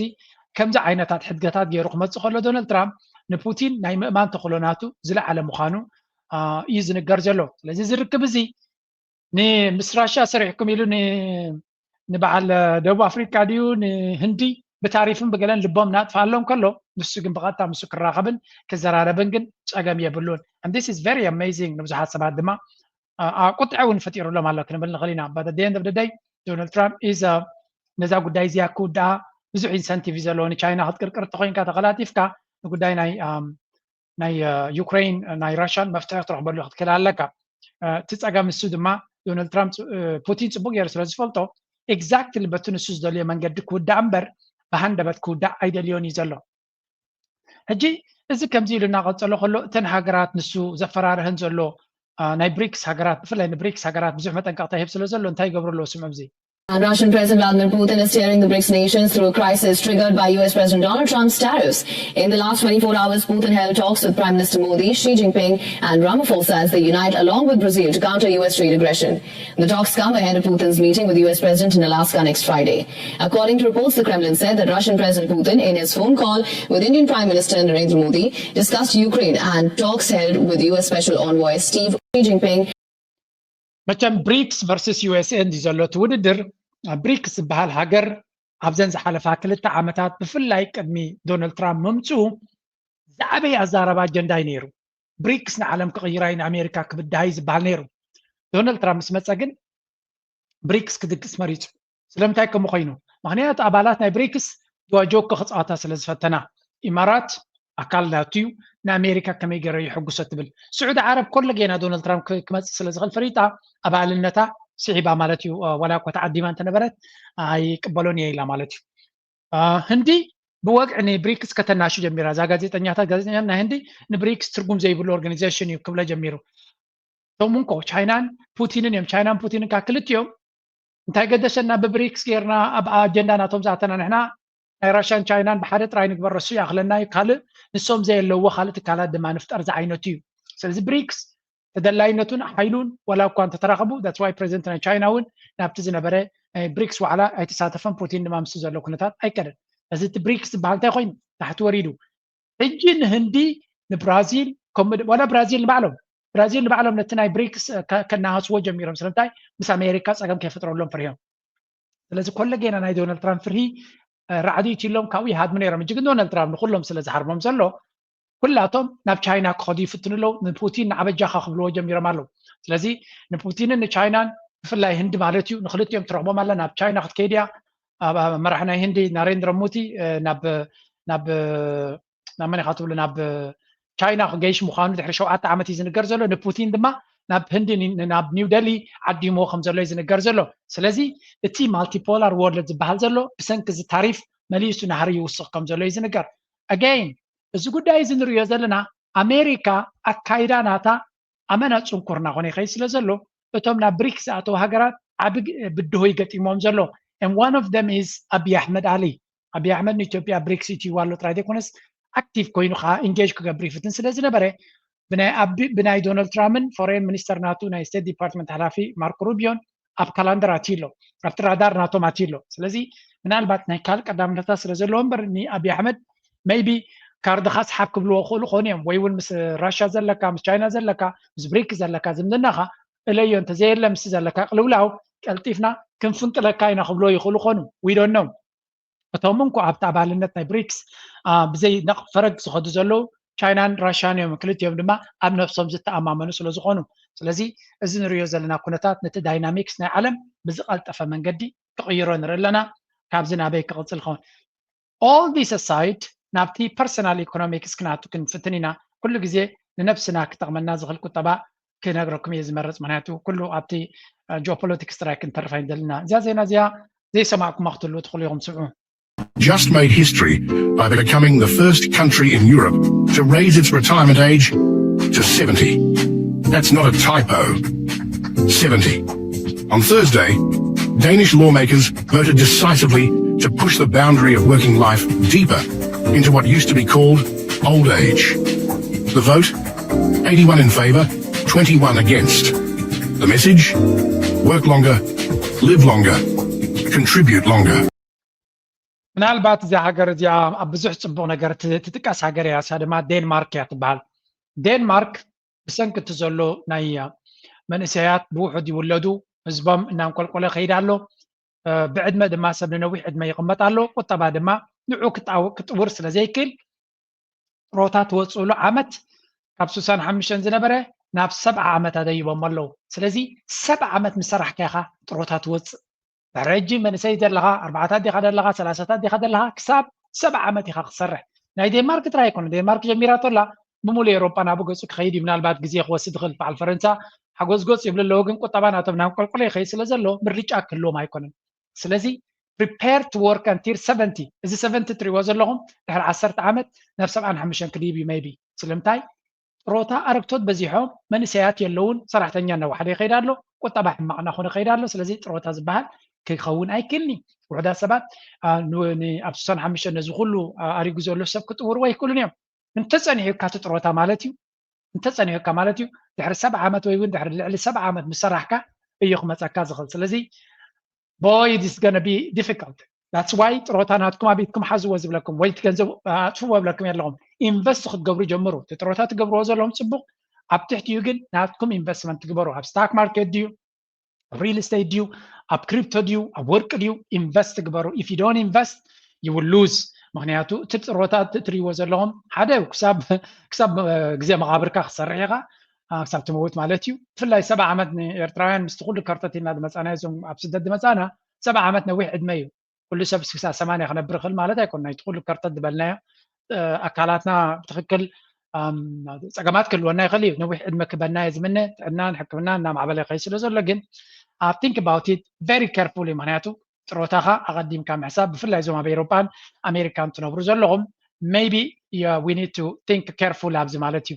again ኩሉ ግዜ ኣነ ናይ ኢንቨስትመንት ምክሪ ክበኩም እየ እቶም ዘይትፈትዎ ድሓን ሸፈፍ ኢልኩም ሕለፍዎ دونالد ترامب تايلس كتصعيفل لدونالد ترامب تايلم نسون دقون مالتي مبزحتهم زعبا كريبتهم كزارب زعلتهم دقو انكلا ينسو مالتي انتاي غيرو له نزي سدرابيت ناي دونالد ترامب فلو مغبارا قداسيو فلو غبرهم إريك ترامب بالت حدقا تلميتي بيمان زلو تبي كاب دونالد ترامب نصقام زلو إريك يزبال بيمان زلو دما دون جونيور دونالد جونيور مثلا لتيوم كريبتو بتعمل بيزيو نابن تكسر حدا about 2 billion of bitcoin over 100 k مالتي سلازي نايكلت billions of bitcoin جزيهم كم زلهم the family of the US president has bought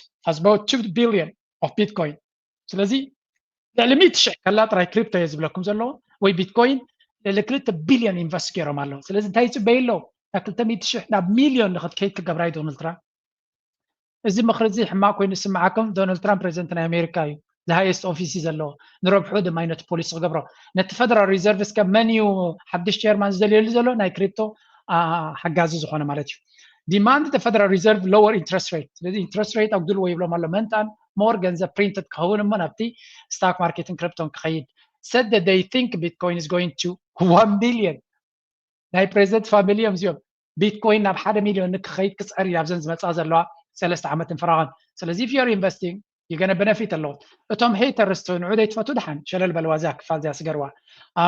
سال رابعتي sit on the board of Bitcoin treasury companies كم بدما أبناي company treasury company ناي Bitcoin treasury companies دما كم board كفيلو مالو and then said they want America to buy Bitcoin منجست أمريكا دما نايتي national reserve لهم Bitcoin كجزء كم زلوا صح نتواجع ناي كريبتو نسمعين ملياب زجبر زلوا سعر مخاني سلازي again إذا كل زجبر زلوا it's a favorable conditions نت كريبتو كنت كمل كن كلامنا تلاقى دما ما مسمسة ده حرس معنا نقول على مسكدة عسان قلنا يدلنيو use this opportunity كملكم يدلي حجينا بتصوبنا كملسي የተቋም መሪ ያስፈልጋል ተብዬ ታዝዤ ነው የመጣሁት። የውስጥ ሁኔታችን ከዚህ ቀደም ባህር ኃይል ማን ነው ባህር በር አሳጥቶናል። ኢትዮጵያ ረጅም የባህር ግዛት የነበራት ሀገር ናት። ከውጪ መጥቶ ባህሩ ኃይሉ ማን ነው ባህር በሩን የወሰደብን ጉልበተኛ አልነበረም። ወይ በወረራ ወይ በቅኝ ግዛት አድርጎ መጥቶ ባህር ኃይል የነጠቀን ማን ባህር በር የነጠቀን የለም። ባህር ኃይሉን ያስወሰድነው እኛ ነን። እኛ ደግሞ ምን كم زريبو زلهم أبو تتان ديو ماتيوم زلو كادرتاتنا أتوستيل نزدنا ناي وعلى الجرس مز بحري كم زغصر جيروم يمزت كمولو زلو ناي عقل صبتنا ينترترو زربايو أتي real stories here ባንክ ወደ ትይዩ የውጭ ምንዛሬ ገበያ የሚገባውንና የሚዘዋወረውን የገንዘብ እንቅስቃሴ የሚከታተልበት ጠንካራ በቴክኖሎጂ የታገዘ ስርዓት የዘረጋ በመሆኑ በህገወጥነት በዚህ ኢመደበኛ ገበያ የሚጠቀሙ ወገኖች ከድርጊታቸው ካልታቀቡ በስተቀር በቅርብ ክትትል ገንዘባቸውን እስከ መውረስ የሚደርስ እርምጃ እንደሚወስድ ለማስገንዘብ ይፈልጋል።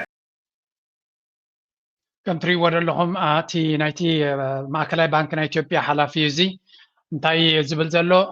ብጸሊም ዕዳጋ ነቲ ናይ ባጤራ ናይ ሸርፍ ናይ ብር ብጸሊም ዕዳጋ ትጥቀሙ ዘለኹም ተዘይ ተቆጢብኩም ዓብይ ስጉምቲ ክወሰደልኩም እዩ ዝብል ዘሎ ጀዋር መሐመድ ድማ ኩሉ ግዜ መፍተቱ ይዝረክብ ነዚኦም በል ዝብሎም ማሞ ምሕረቱ ዝበሃል እዚ is selling dollars at 138 ብር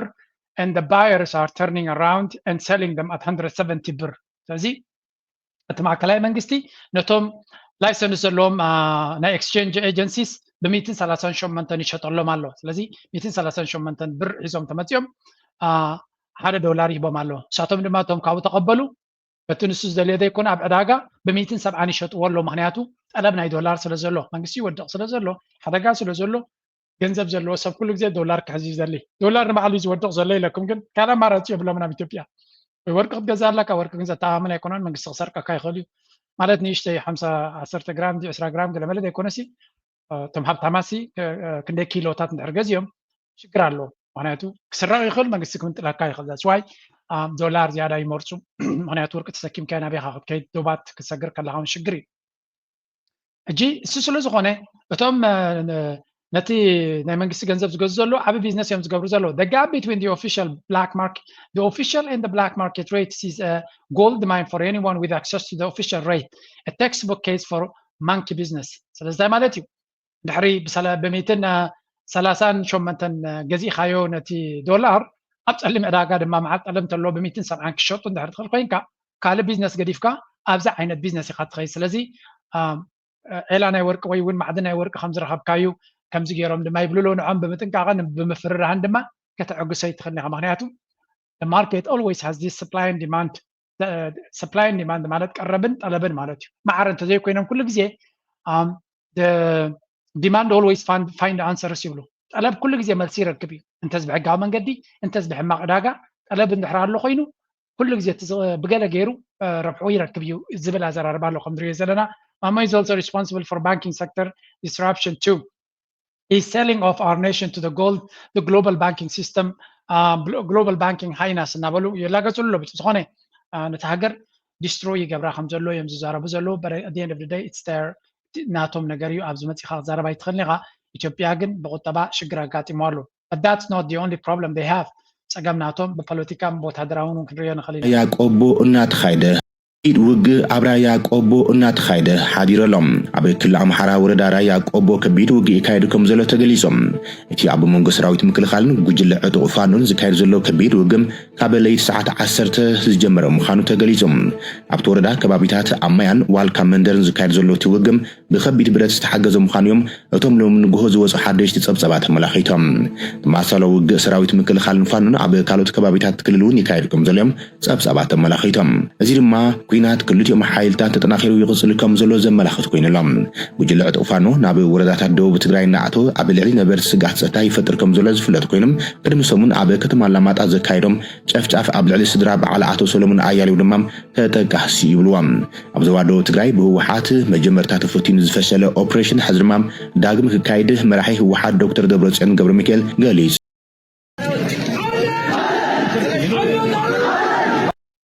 እቲ ኣቕሊ ጽበት ናይ ኣብዪ ኣሕመድ ካብ ዜሮ ዝተበገሰ ኣይኮነን he really sees ዓብዪ ደንጀር ከም ዘለዎ ኣብቲ ኩነታት ናቱ ይርኢ ኣሎ እቲ ጸገም ድማ እናቐጸለ ይኸይድ ኣሎ ኣብዪ ኣሕመድ ድማ ነገራት ክቋፀሮም ካብ ዘይክእል ደረጃ እናተቐየሩ ህዝቢ ኣንጻሩ ዝኸይድ ዘሎ ተኣሰላልፋ ኣንጻሩ ዝኸይድ ዘሎ ብኩሎም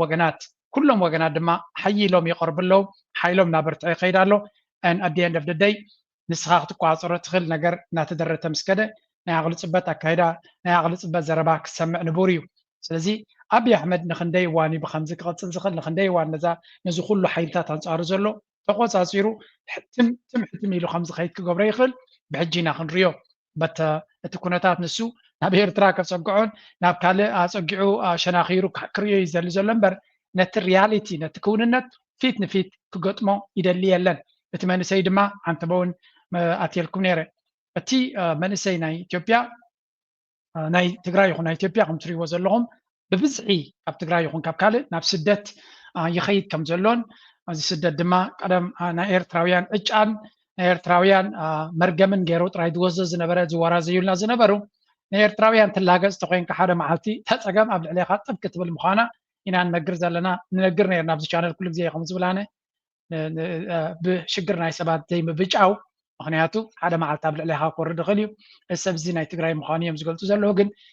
it can be pretty much ናይ ኣምሓራ ክኸውን ይኽእል ናይ ኦሮሞ ክኸውን ይኽእል ናይ ካልእ ክኸውን ይኽእል everywhere they have a big problem እቲ ፀገም ድማ ኣብ ኩሉ እዩ ዘሎ ናብ ሓደ ሕብረተሰብ ናይ ሓደ ክልል ናይ ሓደ ህዝቢ ፀገም ጥራይ ከም ዘይኮነ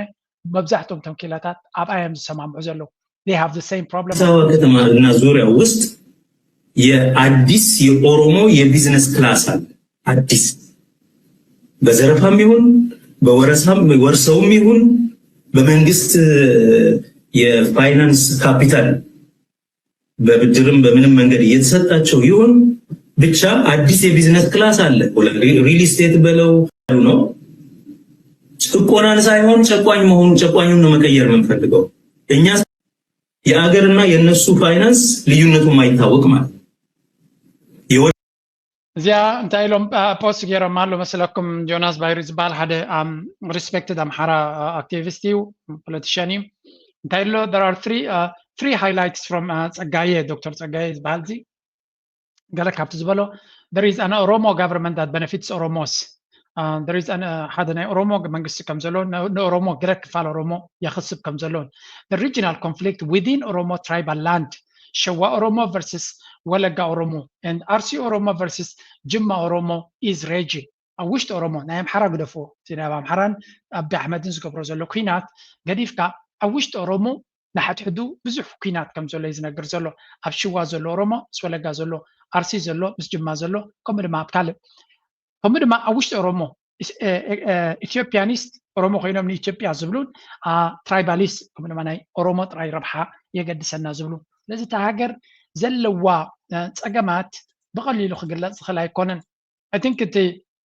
أبز قد عايز كل جزء تكاس جوار محمد زبلو زربايو I think معاسيو كتكبر بخماي كتكبر نعوز ملكات كوينو جد تا قلنا للرسول مالس أنا يالون كابيني أبالاتنا يكل مصادروش ليست سلكي لا شيء نبر أبزاني جنا كاتشولو من مفهوم كفتنيا مرار كواليفاي باتايراجا تشوراسو أبي يجن يتشالو ناجو I know them أبي يرما كولو بقول እነዚህ ሰዎችም አቃቸዋለሁ ስም ከጠራው እንዳይበላቸው ነው እንጂ ከሱ የተሻለ መስራት የሚችሉ ከሱ የተሻለ ብቃት ያላቸው ልምድ ያላቸው በመከላከያው ያሉ ሰዎች የሱ አለቆች የነበሩ ጌታቸው እዚህ ጀዋር መሐመድ ንዓቢ በላ ገይሩ እዩ ዝሓስዮ that's why ድማ ከም ሰይጣን ገይሩ ዝጸልኦ እንታይ ዝብል ዘሎ ብዙሓት ፖለቲከኛታት ኣብ ኢትዮጵያ ዘሎ ኣብ ኦሮሚያ ዘሎ ኣብ ካልእ ፅፍታት ዘሎ ይፈልጦም እያ ንብቀረባ ኢሉ ብፍላይ ካብቲ ናይ ኦሮሞ ኤሊት ዝኾኑ ንባዕሉ እሱ ሓደ ካብቶም ዓበይቲ ፕሮሚነንት ኤሊት ስለ ዝኾነ ይፈልጦም እየ ብኣካል ኢሉ ምናልባት ገለገሊኦም እቲ ዘለዎ ስልጣን ኣይግብኦምን ክትብል ትኽእል ኢኻ ግን ብዘይ ቃል ዓለም ካብ ኣብ ንላዕሊ ለባማትን ብቁዓትን እዮም ኢሉ እንታይ ማለት እዩ እዚ ኩልኻ ትብቲ ኣብ ዝኾነ ፅፍሒ ዘለኻ ኣብ ካባኻ ይሓምቕ ዕድልካ ተጠቐመሉ እዩ ዝብሎም ዘሎ ክገልፀልካ ይኽእል እየ ሽሞም ክጠቕሶም ይኽእል እየ ሽሞም ክረቕሖም ይኽእል እየ ግን ሽሞም ተረቂሖም ከይዱ ክበልዖም እዩ ትዝቢ ንኣብዪ ኣሕመድ ማለት እዩ እምበር ካብኡ ዝሓምቁ ይኮኑን ኢሉ ኣብቲ ወታደራዊ መኮንናት ከ እንታይ ብልፅነ ኢሉ ኢቭን እቶም ኣብ ላዕሊ ዘለዉ ስለ ዝግብኦም ኣይኮኑን ኣቢ ስቃስ ዘይፈጥሩሉ ንዑቅ መጋበርያ ክኾንዎ ስለ ዝኽእሉ እምበር ኣብ ትሕቲኦም ዘለዉ ዝለዓለ ብቅዓት ተመክሮ ፍልጠት ኩሉ ዘለዎም ግን ብኻብኣቶም ዝሓምቁ ዝመሓደሩ ሰባት ኣለዉ እዩ ዝብል ስለዚ እንታይ ዝፈጥር ዘሎ ኣብ መንጎኦም ዘረባ እዚ ይሰምዕዎ እዮም ሶም ኣብቲ ሚድያ ኣሎ ኣብቲ ዓዲ ስለዚ እንታይ ዝገብር ዘሎ ኣብ ውሽጢ እቲ ናይ ኦሮሞ ኤሊት ኢንሰኪሪቲ ዘይምትእምማን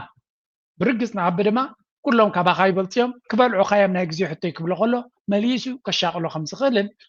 ዋላ እኳ ጀዋር ብዝበሎ ኣይሓርቕኒ ተበልካ ንሱ ናብ ባይታ ዝጥርጥሮ ነገራት ክህሉ ስለ ዝኽእል ኣጋይን እቲ ኢንሰኪሪቲ ናቱ እናበርትዐ ክኸይድ ዝገብር እዩ ኣብዪ ኣሕመድ ከዓ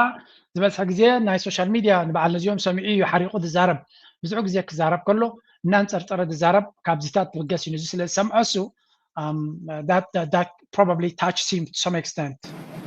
በሊሚትድ ስፔስ ውስጥ የሚጨረጨሩ ስርዓቱ በቀደደው ቦይ እየሄዱ ለግል ጥቅምም ለፍራቻም ተስፋ መቁረጥም ያድርጉ እንጂ በእርግጠኝነት ከሱ የተሻለ እውቀት ልምድ ብቃት እና ህሊና ያላቸው ሰዎች አሉ ሰፊውን የኢትዮጵያ የፖለቲካ አመራር ኢንተሌክቹዋል ወደ ጎን ተሰን አሁን በሱ አካባቢ ያሉትን የክልላዊ አመራሮችና ሚኒስትር ዴኤታዎች ብንወስድ ከሱ የተሻሉ የሚሰሩ ከሱ በታች የሚሆኑ በጣም በጣም ጥቂት ናቸው ያጃ አባይ ዘረባያ ኩሎም ተማብ መንግስትና ኢትዮጵያ ዘለው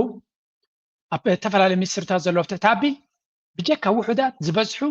ብተመክሮ ብፍልጠት ብኩሉ ዓይነት ካብ ኣብ ንላዕሊ ተመክሮ ዘለዎም ፍልጠት ዘለዎም ኣይ ዝብሎም ዘሎ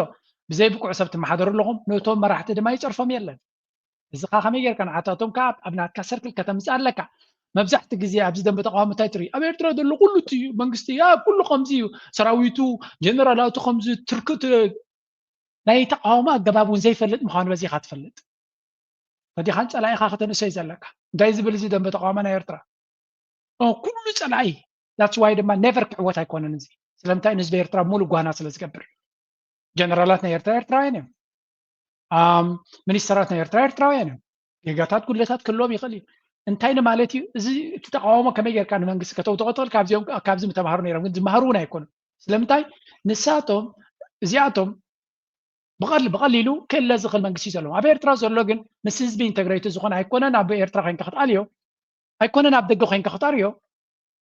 ኩሉ ተፈቲኒ ኣብ ኤርትራ ክሰርሕ ኣይክእልኒ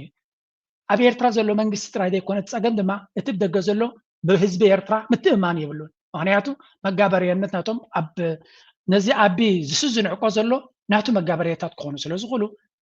ነዚኣቶም ኣሚኑ ክቐርቦም ዝኽእል ሓደ ሓደ ዘይኮኑ ዝበዝሐ ሰብ እንታይ ማለት እዩ ኢቭን ኣብቲ ደረጃ ተቃውሞ ክንዲ ምንታይ ብቅዓት ከምዘየለ ይኻትር ኣብቲ ናይ ደንበና ኤርትራ ማለት እዩ ኣብዚ ግን ረይዎ ኩሎም ቶም ጀነራላት ናብኡ የቕርቦም ኣሎ ኩሎም ቶም ፖለቲከኛታት ርፍዓት ምዃኖም ብሰንኪ ኣቢ ተበላሽዎም ከም ዘሎ ኣቢ ክንዶኦም ዘይኣክል ክነሱ ነቲ ሃገር ዘጥፍ ዘሎ ንሳቶም ካብኡ ንላዕሊ ከም ዝሕሹ ስለዚ ንሳቶም ፀገም ናትኩም ኣይኮነን ፀገም ናይቲ መራሒ እሱ እንትተኣልዩ ነገር ክቕየር እናበለ ከመይ ጌርካ እቲ ኮንፊዥን ትጥቀመሉ ካብዚ ከማን ነቲ ስልቲ ናይቲ እዚ ቅድሚ ሕጂ ነቲ ህይወደክ ወድቕ ከሎ ዓብ ግደ ተፃወተ እዩ ሶ ሂ ኖውስ ስርዓት ከመይ ክቕየር ከም ዝኽእል ቅድሚ ሕጂ ዝተመከረሉ እዩ ሚድያ ከመይ ጌርካ ትጥቀመሉ ዝፈልጥ እዩ That's why ብዙ ግዜ ዘምፃልኩም this guy ተመክሮ ገለዎ ቅድሚ ሕጂ ደሊቨር ዝገበረ እዩ እዚ ብኸምኡ ንሱ ዝብሎ ኣቃሊልካ ክረአ ዝኽእል ኣይኮነ ፅኢልካ ኣለልህዎ ዝረብ ኣይኮነ ሕጂ ናብ ፅምዶ ንዝገር ኤርትራ ዝምልከት ተኣሳሰረ ማለት ምስ ኩሉ ሰላሚና እንደሊ ትብል ያው ተደጋጊማ ተገሊፀ እያ ሕዝቡን ሰላሚና እንደሊ ብወገን ኤርትራ እውን ሰላም ዝደልዩ ምዃኖም ብዕሊ እውን ገሊፆም እዮም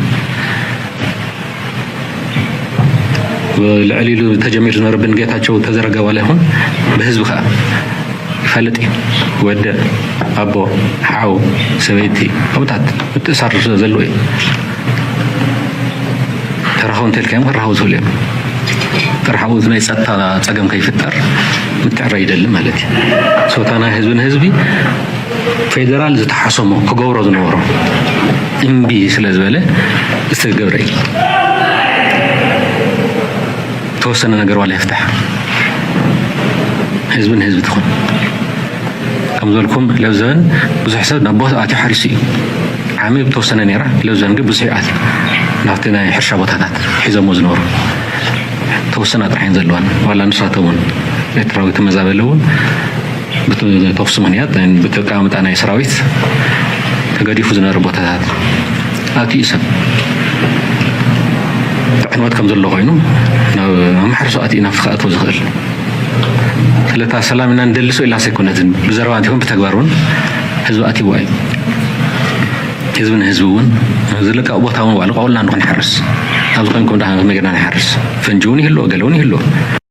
እዚ ዘረባ እዚ ንምንታይ ዝብሎ ዘሎ ፈሊጥኩም ኣለኹም ነቲ ፅምዶ ንምፍሻል ዝግበር ዝነበረ ፈተነታት ኣብዚ ስምዕዎም ፅምዶ እዚ ፅምዶ ፕሮፓጋንዳ ፅምዶ ሓሶት እዩ ይለካ ንምንታይ ኮም ኢለካ ንፍለካ ባሕሪ ተኸፊት ተባሂሉ ባሕሪ ተኸፈተን 54 ጣብያታት ሻዕብያ ለቂቕዎን እዩ ህዝቢ ተመሊሱ ተባሂሉ ተመለሰን ህዝቢ ንህዝቢ ይራኸበለ ይባሃለ ህዝቢ ግን ቦርደር ተኸፈተሉ ትሪእዎ ኣለኹም እዚ እቶም ናይ በዓል ናይ ኣብይ ኣሕመድ መልመፅቲ ብያቱ እንዲኦም እዚኦም ነቲ ፅምዶ ነቲ ኣባይታ ዝግበር ዘሎ ከፍርሱ ዝፍትኑ ስለ ዝነበሩ ደብረፅዮን ድማ መፅዩ ዶክተር ደብረፅዮን ድማ መፅዩ ነቲ ኩነታት ግልፅልፅ ኣቢልዎ ማለት እዩ ኣብ ዝሓለፈ ግዚያዊ ምምሕዳር ፕሬዚደንት ናይቲ ግዚያዊ ምምሕዳር ዘሎ ታደሰ ወረደ መፅዩ ፅምዶ ፅቡቅ ጌርና ክንሰርሓሉ ኢና ኣገዳሲ እውን ስለ ዝኾነ ኢሉ ሕጂ ድማ ናይ ህወሓት ኣቦ እምበር ዶክተር ደብረፅዮን ከም ትሰምዕዎ ዘለኹም ብወገን ኤርትራ እውን ሰላም ዝደልዩ ምዃኑ ብዕሊ እውን ገሊፆም እዮም ታናትና እታ ናይ ቀዳሚት ናብ ጎኒ ንፅኸይ ንኣቱ ምግባር እያ እዚ ድማ እቲ ቢቢሲ ሪፖርት ዝገበረ እዩ which is good I mean at least ቢቢሲ they're doing something good ኣብዚ ነዚ ጉዳይ እዚ ይገልፁ ምህላዎም ፅቡቅ ነገር እዩ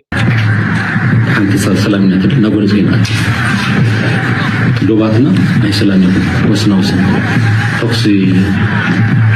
ዘይህልወሉ ብሰላም ብፍላይ ተቕኡ ዘሎ ህዝብታት ናይ ህዝቢ ርክባት ክኸውሉ ናብ ንፈልጦ ስእሉ ዝመፅስ ኣይኮነን ሰላም ኢና እንደልስ ኢልካ ዘረባ ክትኮን የብላ እቲ ተመዛበለቲ ዶብ ብምክንያት ኩናት ተመዛበሉ ዝነበረ ህዝቢ ናብ ቦቱ ክምለስ እዩ ተገይሩ ናብ ቦቱ ተመሊሱ ተወሰነ ቦታታት ኣለዎም ዝትረፈ ግን ተመሊሱ ፌደራል መንግስቲ ክሰርሑ ዝነበሩ እምቢ ዝበለና ህዝብና እንደይመለስ ኤርትራ እንደወፃ እዮም ኣብ መሬት ትግራይ እዮም ዘለዉ ግቡእ ኻናት ከምታ ናይ ምሕራ ነገር ናይ ባዕሉ ልኡክስ ባዕሉ ዘምፅኦ እዩ ባዕሉ የውፅኦ በቦታቸው ናቸው ያሉት እናተባለ ዝምልስ ነይሩ ኣብ መሬት ነው ከምዘይ ኮንኮኔትና ኮኔን ህዝብና ኮኔን هاي بالجرس يتوسنون ما الجرسونكم بزكاة يكبر بقول لك هاي حاجة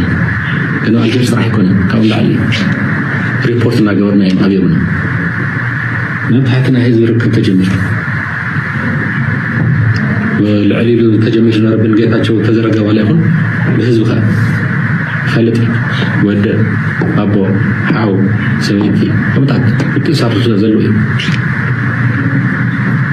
رهون تلكم رهون زلوي رهون زي ستا سجن كيف متعريد المالك صوت أنا هزبي فيدرال يتحصموا بجورهم توصلنا نجر ولا يفتح حزب كمزلكم لازال بزحسد نبوض أعطي حرسي مباركم زنرية زلنا دبرتين نتي دي أول سعيد برهانن يوم زقبرو وزلو ستالين يزقبرو زلو أول سعيد دالو زقبرو زلو أكتيفيستس يوم زقبرو وزلو زند بعض نبرة زربا قبل اليد ما دي أب داسات رايز زقبر زلو زبعض نبرة كله انكولاي أبي أحمد كشنكرو زحاسبه كبلاش وزحاسبه كسيقو زحاسبه ردان صاد كان عندما مليسهم كحلال هو زحاسبو بتينا نتو كله كخون زخلنا جبرنا نخير لنا تصفى ذهب مدرخ بايت هذا ما يرى له بمبال صمدو وقعوت رايدي كونسي بلا على درجه تي وتهدراوي يكون بوليتيكا مرارحه ناي كل تግራይ تسلفوا زلو مخانون بي بي سي دما بتخكل ابزا كومبليمنت كبام يدلي لك نتو زرباناتو مز فيديو اكنابيرو مستبايتا زلو منقسقاسات تحايزهم نتي براكتيكاليتي نايت ነገር بمግባሮም ጽቡቅ ነገር ኮይኑ ይስማዓኒ ስለዚ I think we have to ነዚ ንጽምዶ ጽቡቅ ገጽካ ምድፋእ ናብ ቅድሚት ገጽካ ምድፋእ ኣገዳስን እዋናውን ኮይኑ ይስማዓኒ ንቐጽል ኣብዚ እቲ ዛጽምዶ ናብ ውዱእ ደረጃ እናመፀት ትመጽእ ኣላ ጽቡቅ ነገር እዩ ምሉእ ይግበሮ ጎረባብቲ ህዝቢ ካብ ብኩናትን ብዕግርግርን ዘበናቱ እናተረበሸ እናተበላሸውን ዝነብር ብሰላም ብፍቅርን ብክብባርን ክነብር ከሎ ደስ ብለና ደላይ ሰላም ዘበለ ኩሉ ድማ ክስዕቦን ክሕግዞን ከበርክተሉን ይግባእ ኤርትራን ውግእ እንተተኸሲቱ ናይ ትግራይ ዕጫታ ይክኾን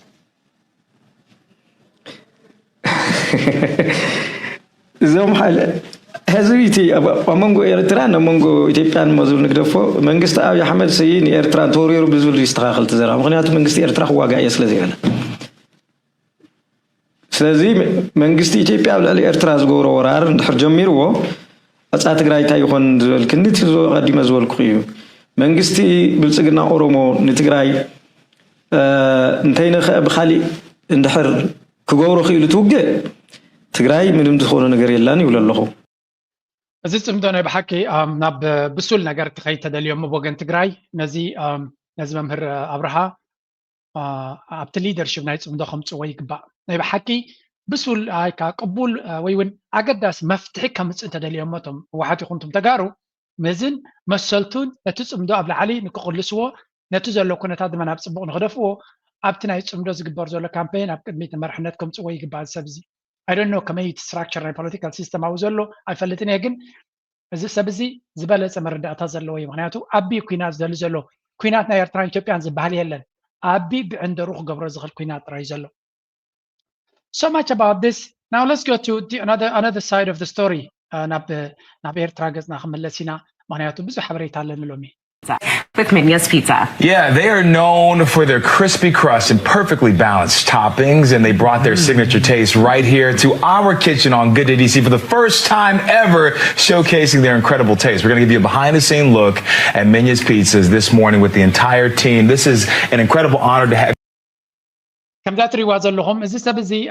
هذا إرتراوي بحكي الزخر إرتراوي منيا تبعها ديو بشما ديو ناي بيتزا تكال زفتريو البيتزا دما conventional way بلو موتور يا بيتزا I don't know كم نفلتو تونا خون خيل مارغريتا خون خيل نايت ليان فليفرسن لمدتاتن يزلوا نت بيتزا كم كونسبت وسيدجن بناتنا مقبتات traditional ناي زغن بيتزا دي ناي قالنا قبره more modernized بمقبار special brand ناي بيتزا زغبر زلوا بخمي متي سبزغن ناي بحكي inspiring story إيرتراويان تسفاو زبيهم كنبل كلنا ገለ ካብቶም ተስፋ ዝቡ ስምዕዎ You guys on our show. We met just a month ago, almost in a surprising way. Me and Makia were there. I want to talk about just incredible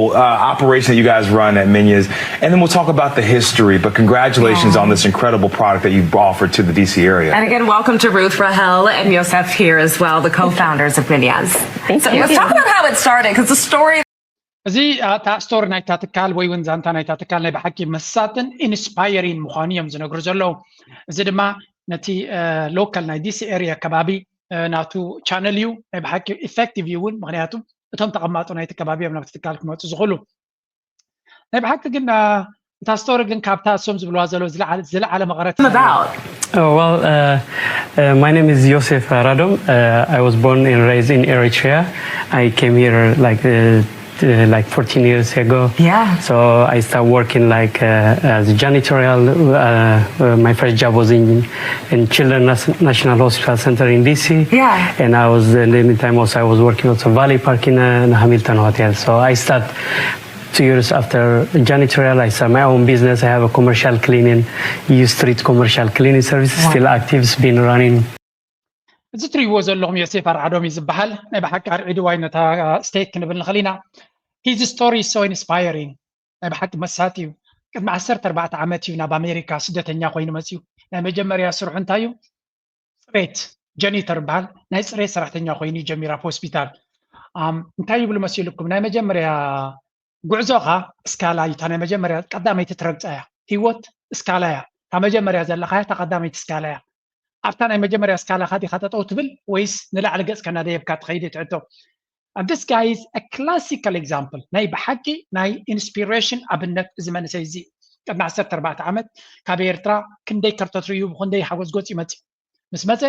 መጀመርያ ስራሕ ከየማረፀ ናይ ፅሬት ናይ ሰራሕተኛ ናይ ፅሬት ኮይኑ ኣነ ኩሉ ግዜ ይዛረብ እዚኣ ዘረባ እዚኣ ሕጂ እውን ክደግመ ኣበይ ትሰርሕ ኣለካ ኣይኮነን ነፍሲ ወከፍ መንገዲ ናብ ዕቤት ከብፅሓካ ክእል እዩ ምናልባት ንዓኹም ተደይለኩም ንደቀይ ኩሉ ግዜ ከም ዝብሎ ኩሉ መንገዲ ናብ ዓወት ከብፅሓካ ይኽእል ኢማጂን ፅሬት ማለት እቲ ዘይተማሃረ ቋንቋ ዘይክል ገለ ዘይክል ዝሰርሑ ኢሉ ይዛረብ ብዙሕ ግዜ ኣብ ሓንቲ መፅሓፍ ኣላ ሚሊዮኔር ኔክስት ዶር ትብል መፅሓፍ ከመይ ገይሮም ሃብታማት ይህብትሙ ትብል መፅሓፍ እያ ኣን ቅድሚ 7 ዓመት ገልታት ኣንቢብያ ብጣዕሚ ፅብቕቲ መፅሓፍ እያ ግን ሰሓቢት ኣይኮነትን ፕራክቲካል ፍልጠት ጥራይ ዘለዋ እንታይ እዮም ዝብሉ ዝበዝሕ ሚሊዮነራት ብምንታዮም ሚሊዮነራት ዝኾኑ ኢልካ ስራሕቲ ናይ ፅሬት ካምፓኒ ብምስራት ናይ ሎንድሪ ድዩ ናይ ፕላምበር ድዩ ናይ ኤሌክትሪክ ድዩ እዚ ዓይነት ትካላት ሚሊዮነር ዝገብረካ ጅዚ በለጭለጭ ዝብል ናይ ኮምፒውተር ሒዞም ማርኬቲንግ ዶ ገለዶ ዝብሉካ እሱ መና ተሕዲድ ጥራይ ፕራክቲካል ቢዝነስስ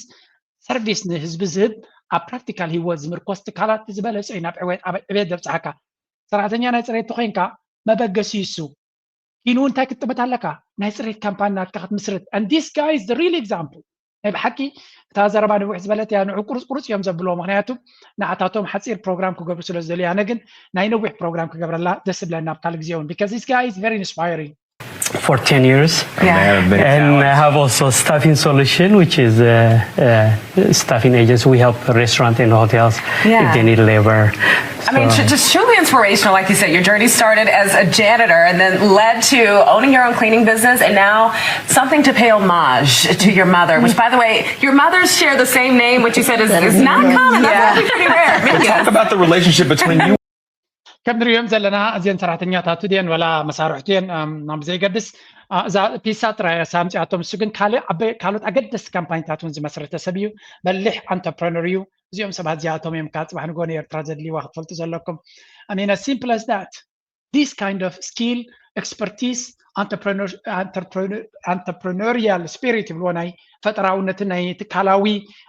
محزنتن كنتاتنا نرجلنا بزعبة بيتزا قربت لي دونجيوم نساتهم نايتا بيتزا ترايك عند زاربهم زلو اسكاباك زارم خلو and the relationship to food and culture and people. Yeah. Yeah, so Minas is my mom, which is she raised 8 kids. I'm the youngest of 8, and my dad was lost. I lost my dad when I was 4 or 5 years old. So my mom, she used to help me. I used to work with her when we working on the street vendor. So that's how I learned the business. And Butterfield, probably Rahel most. Yeah, I was going to say, just walking by Minas Pizza Shop, you think it's just an ordinary pizza shop. You can grab a slice and not far from Howard University campus. Exactly, but you all offer specialty pizzas that are really rooted in tradition and culture, and one of those popular ones in years. Yeah, there's no shortage of inspiration and food. We'll have some. The most popular pizza that we have, our specialty pizza, is the Doro pizza. It's made with berbere sauce and onions, and it's simmered for like almost 4 or 5 hours to get the balance and taste. A little bit spicy, and to balance it with the heat, we added a little cheese, mozzarella cheese, and tomatoes. Beef is we marinated with. Okay. መጀመሪያ እዚ ጉዳይ እዚ ናይ ብሓቂ ዘኹርዕ ትካል ጥራይ ዘይኮነሲ ክብርታት ፈጠራውነት ናይ ኤርትራውያን ኣብ ዓለም ከተስፋሕ ካላኻዩ ኣነ ኩሉ ግዜ ዝምናያ ዝነበርኩ ያዛ ፕሮዳክት ዚያመን ይሰርሓ ኸውን ፀብሕናትና ጌርካ ፒትሳ ምግባርሲ ክሳዕ ክንደይ ጥዑም ክገብረ ይኽእል ኸውን ኢለሲ እነዚ ትካል ክገብረ ኢለ ሓሲበ ይፈልጥኒ I don't want to take the credit ግን ሓደ ግዜ ፀብሒ ጌርካ ባኒ ለኺኻ ምብላዕ ደስ ብለኒ ኣነ ሕጂ እታ ፈጠራውነት ናቶም ረይዋ ነቲ ፒትሳ ዘሎ ብናትና ፀብሒ ደርሆ ጌርካ ንዑ ጌርካ በርበረ ስለ ዝውስቆ ክሳብ 4-5 ሰዓታት ዝወስድ ክሰርሐት ሶስያ ትብላ ዘላ እዚ ንዑ ምስ ካልእ ቺዝ ገይሮም ነቲ በርበረ ከይብርትዕ ጽቡቅ ገይሮም ሰሪሖም ናብ ፒትሳ ቀይሮሞ ናትና መግቢ መብዛሕቲ ግዜ ቴክ ኣዌይ ንክትገብረ ከቢድ ፀብሒ ብጣይታ መስገበርካየሲ ቤትካ ገለ ክትበልዖ ጽቡቅ ካ ትኾነ ግን እናኸድካ ክትበልዖ ከለኻ ብፒትሳ መንገዲ ተተገይሩ ዝበለፀ እዩ ዝኸውን ስለዚ እቶም ዝሓትዎ ዘሎ ክገርመኩም ሞር ኤክሳይትመንት ኣለዎም ካብቶም ዝሰርሑ ዘለዉ እዚ ኻ እንታይ ዘርእየካ ነቲ መግብሲ ተጠቂሞምሉ ነይሮም ይፈልጥዎ እዮም that's why ድማ very excited ኮይኖም ዝዛረቡ ዘለዉ ከም ትሪእዎ ዘለኹም እቲ ፒትሳ ናይ ብሓቂ ነቲ ናይ ኤርትራዊ ባህሊ ክብርታት ልምድታት ኣመጋግባ ከምኡውን ነቲ ናትና መግቢ ናብቲ ዘሎ ልሙድ ዓዱ ዝፈልጥዎ ናብ ናትና ጥራይ ምምፃእ ዘይኮነ ብጣይታ ኢና ንበልዖ ንሕና ብመንገዲ ፒትሳ ተጌርካ በቲ ንሶም ዝለመድዎ እቲ ናትና ቀንዲ መግቢ ከምዚ ጌርካ ተተኣታትዎ እዚ ድማ ብርግፅ ዓብይ ብራንድ ክኸውን ዝኽእል እዩ ንዓይ ኮይኑ ዝስማዓኒ ሕጂ ገለገለ ሰብ ነዛ ዘረባ ሰብ ቀዲሑ ከምኡ ክገብር ክፍትን እዩ but he has a system ኣለዎ ሲስተም ኣብቲ ኣብ ቢዝነስ ዝዕውታካ ሓሳብ ጥራይ ኣይኮነን ስለዚ we are very proud of him ናይ ብሓቂ ዘኹርዕ መንእሰይ ደስ ዝብል መንእሰይ ናይ ብሓቂ ኣነስ በቲ ናቱ ኣተሓሳስባ ናይ ኩላቶም ወላቶም መሳርሕቱ ኣተሓሳስባ ናይ ኤርትራውነት ናይ ኤርትራውያንን ዝበለፀ ክብሪ እዩ እዚኣቶም ድማ እዮም ኩሉ ግዜ ኣብቲ ፐብሊክ ዲፕሎማሲ ኣብ ናይ ህዝቢ ነገር ቅድሚት ከተምፅኦም sauteed with onions and tomatoes. And unfortunately, we don't have enough time to get through all of them. We wanted to make the pizza today, but one thing I do want to say is that you can find them all day long. And have the tea spices and has like all. ናይ ብሓቂ እዚ መንእሰይ እዚ ንብዙሓት ኤርትራውያን ኣብነት ክኸውን ዝኽእልን ብፅቡቅ ክገልፅ ዝኽእልን እዩ ነታ ዘረባናቱ ኣብዚ ሓንቲ ፅቡቅቲ ዝኾነት ክሊፕ ረኺበ ነይረ ክልተ ነገር እዩ ወፂኻ ሞበሎ ተወፂኻ ወይ ንፉዕ ሰራሕተኛ ክትከውን ኣለካ ወይ ንፉዕ ተምሃራይ ክትከውን ኣለካ ዕላማ ክህልወካ ኣለዎ ታርጌት ተዘይብልካ ሞይትካ ኢኻ ከምዚ ብዚ ስደዘለይልካዮ ሰዲድልካ ወይ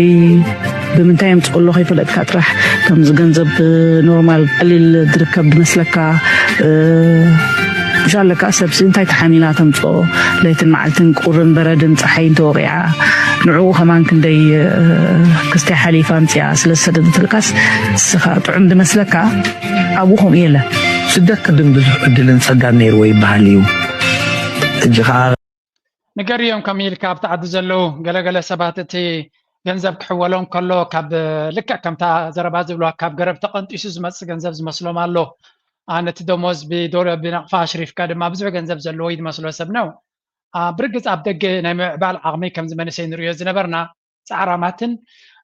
ሓንጎሎም ዝጥቀሙሉን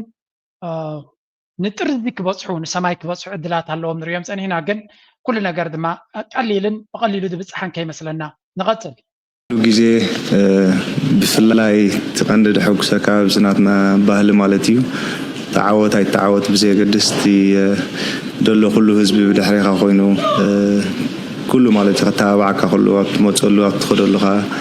كبرى أمباسادر فيدريشن كله مالتي بتي فلاي قدم مشكلتها استدرابي دلو بتعمي دحوك سكا كله تقلال ماي مالتي سلازي بلبي دمسكن بحافشة فلاي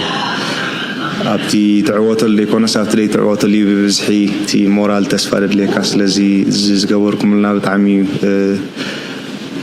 دس دبل مالتي بفلاي كم تقلد ما يمتن مرة مورال غير كانت تدمج له ودركا كل سب بدحرها خوينو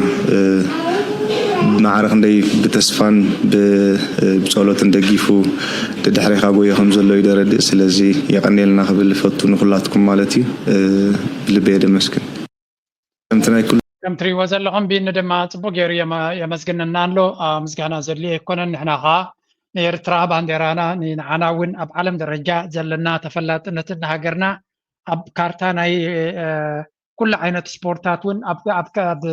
እዝንን ልብን ናይ ካልኦት ብዙሓት ህዝቢ ስለዘተኸያ ደጊምና ከነመስግነካ ኢና ተላስቲንግ ትዝዋሓደ ክንገብሮ ንኽእል ድማ ንዓኻ ምድጋፍ እዩ ምእንታን ኤርትራ ክጥዕማ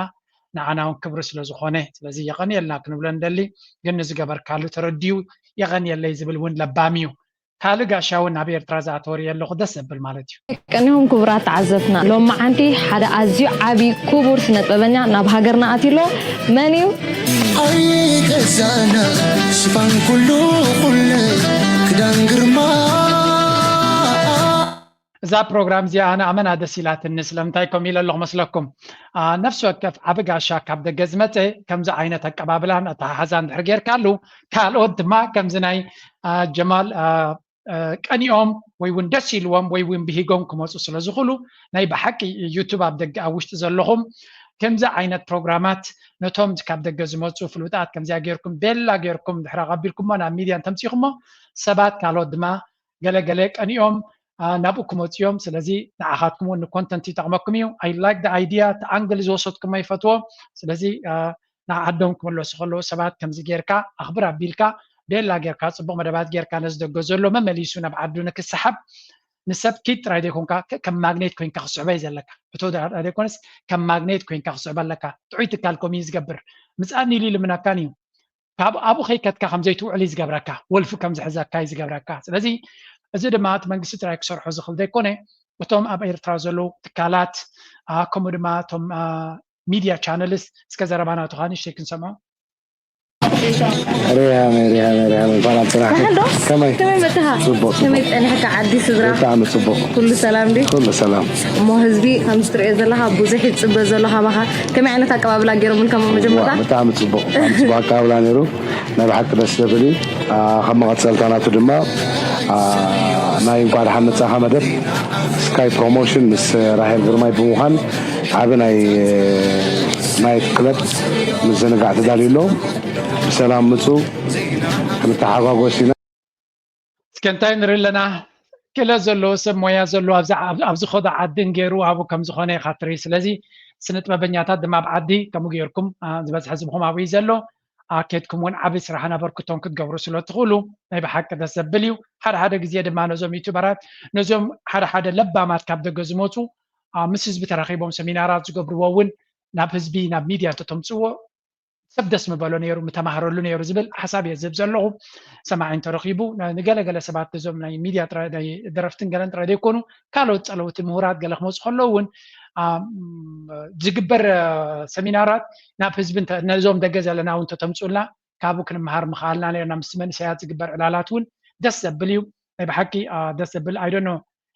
ايناي channel يخم غير وانا قريص ما سوشيال ميديا سلازورد واي رخيبه مسبز channelاتنا نخل خد بصحي تخلنيغا سلازي ناي بحق دسبل thank you very much ناي لوم فيديو الله ربيت نوي حاتن لاغن اموداتا مزات امت درف ناي ساهو كم زيتات كترهم خلهم دما سرد ولا ينابلكم تشاو كبلكم يدلي يغني لي يا سلام على الله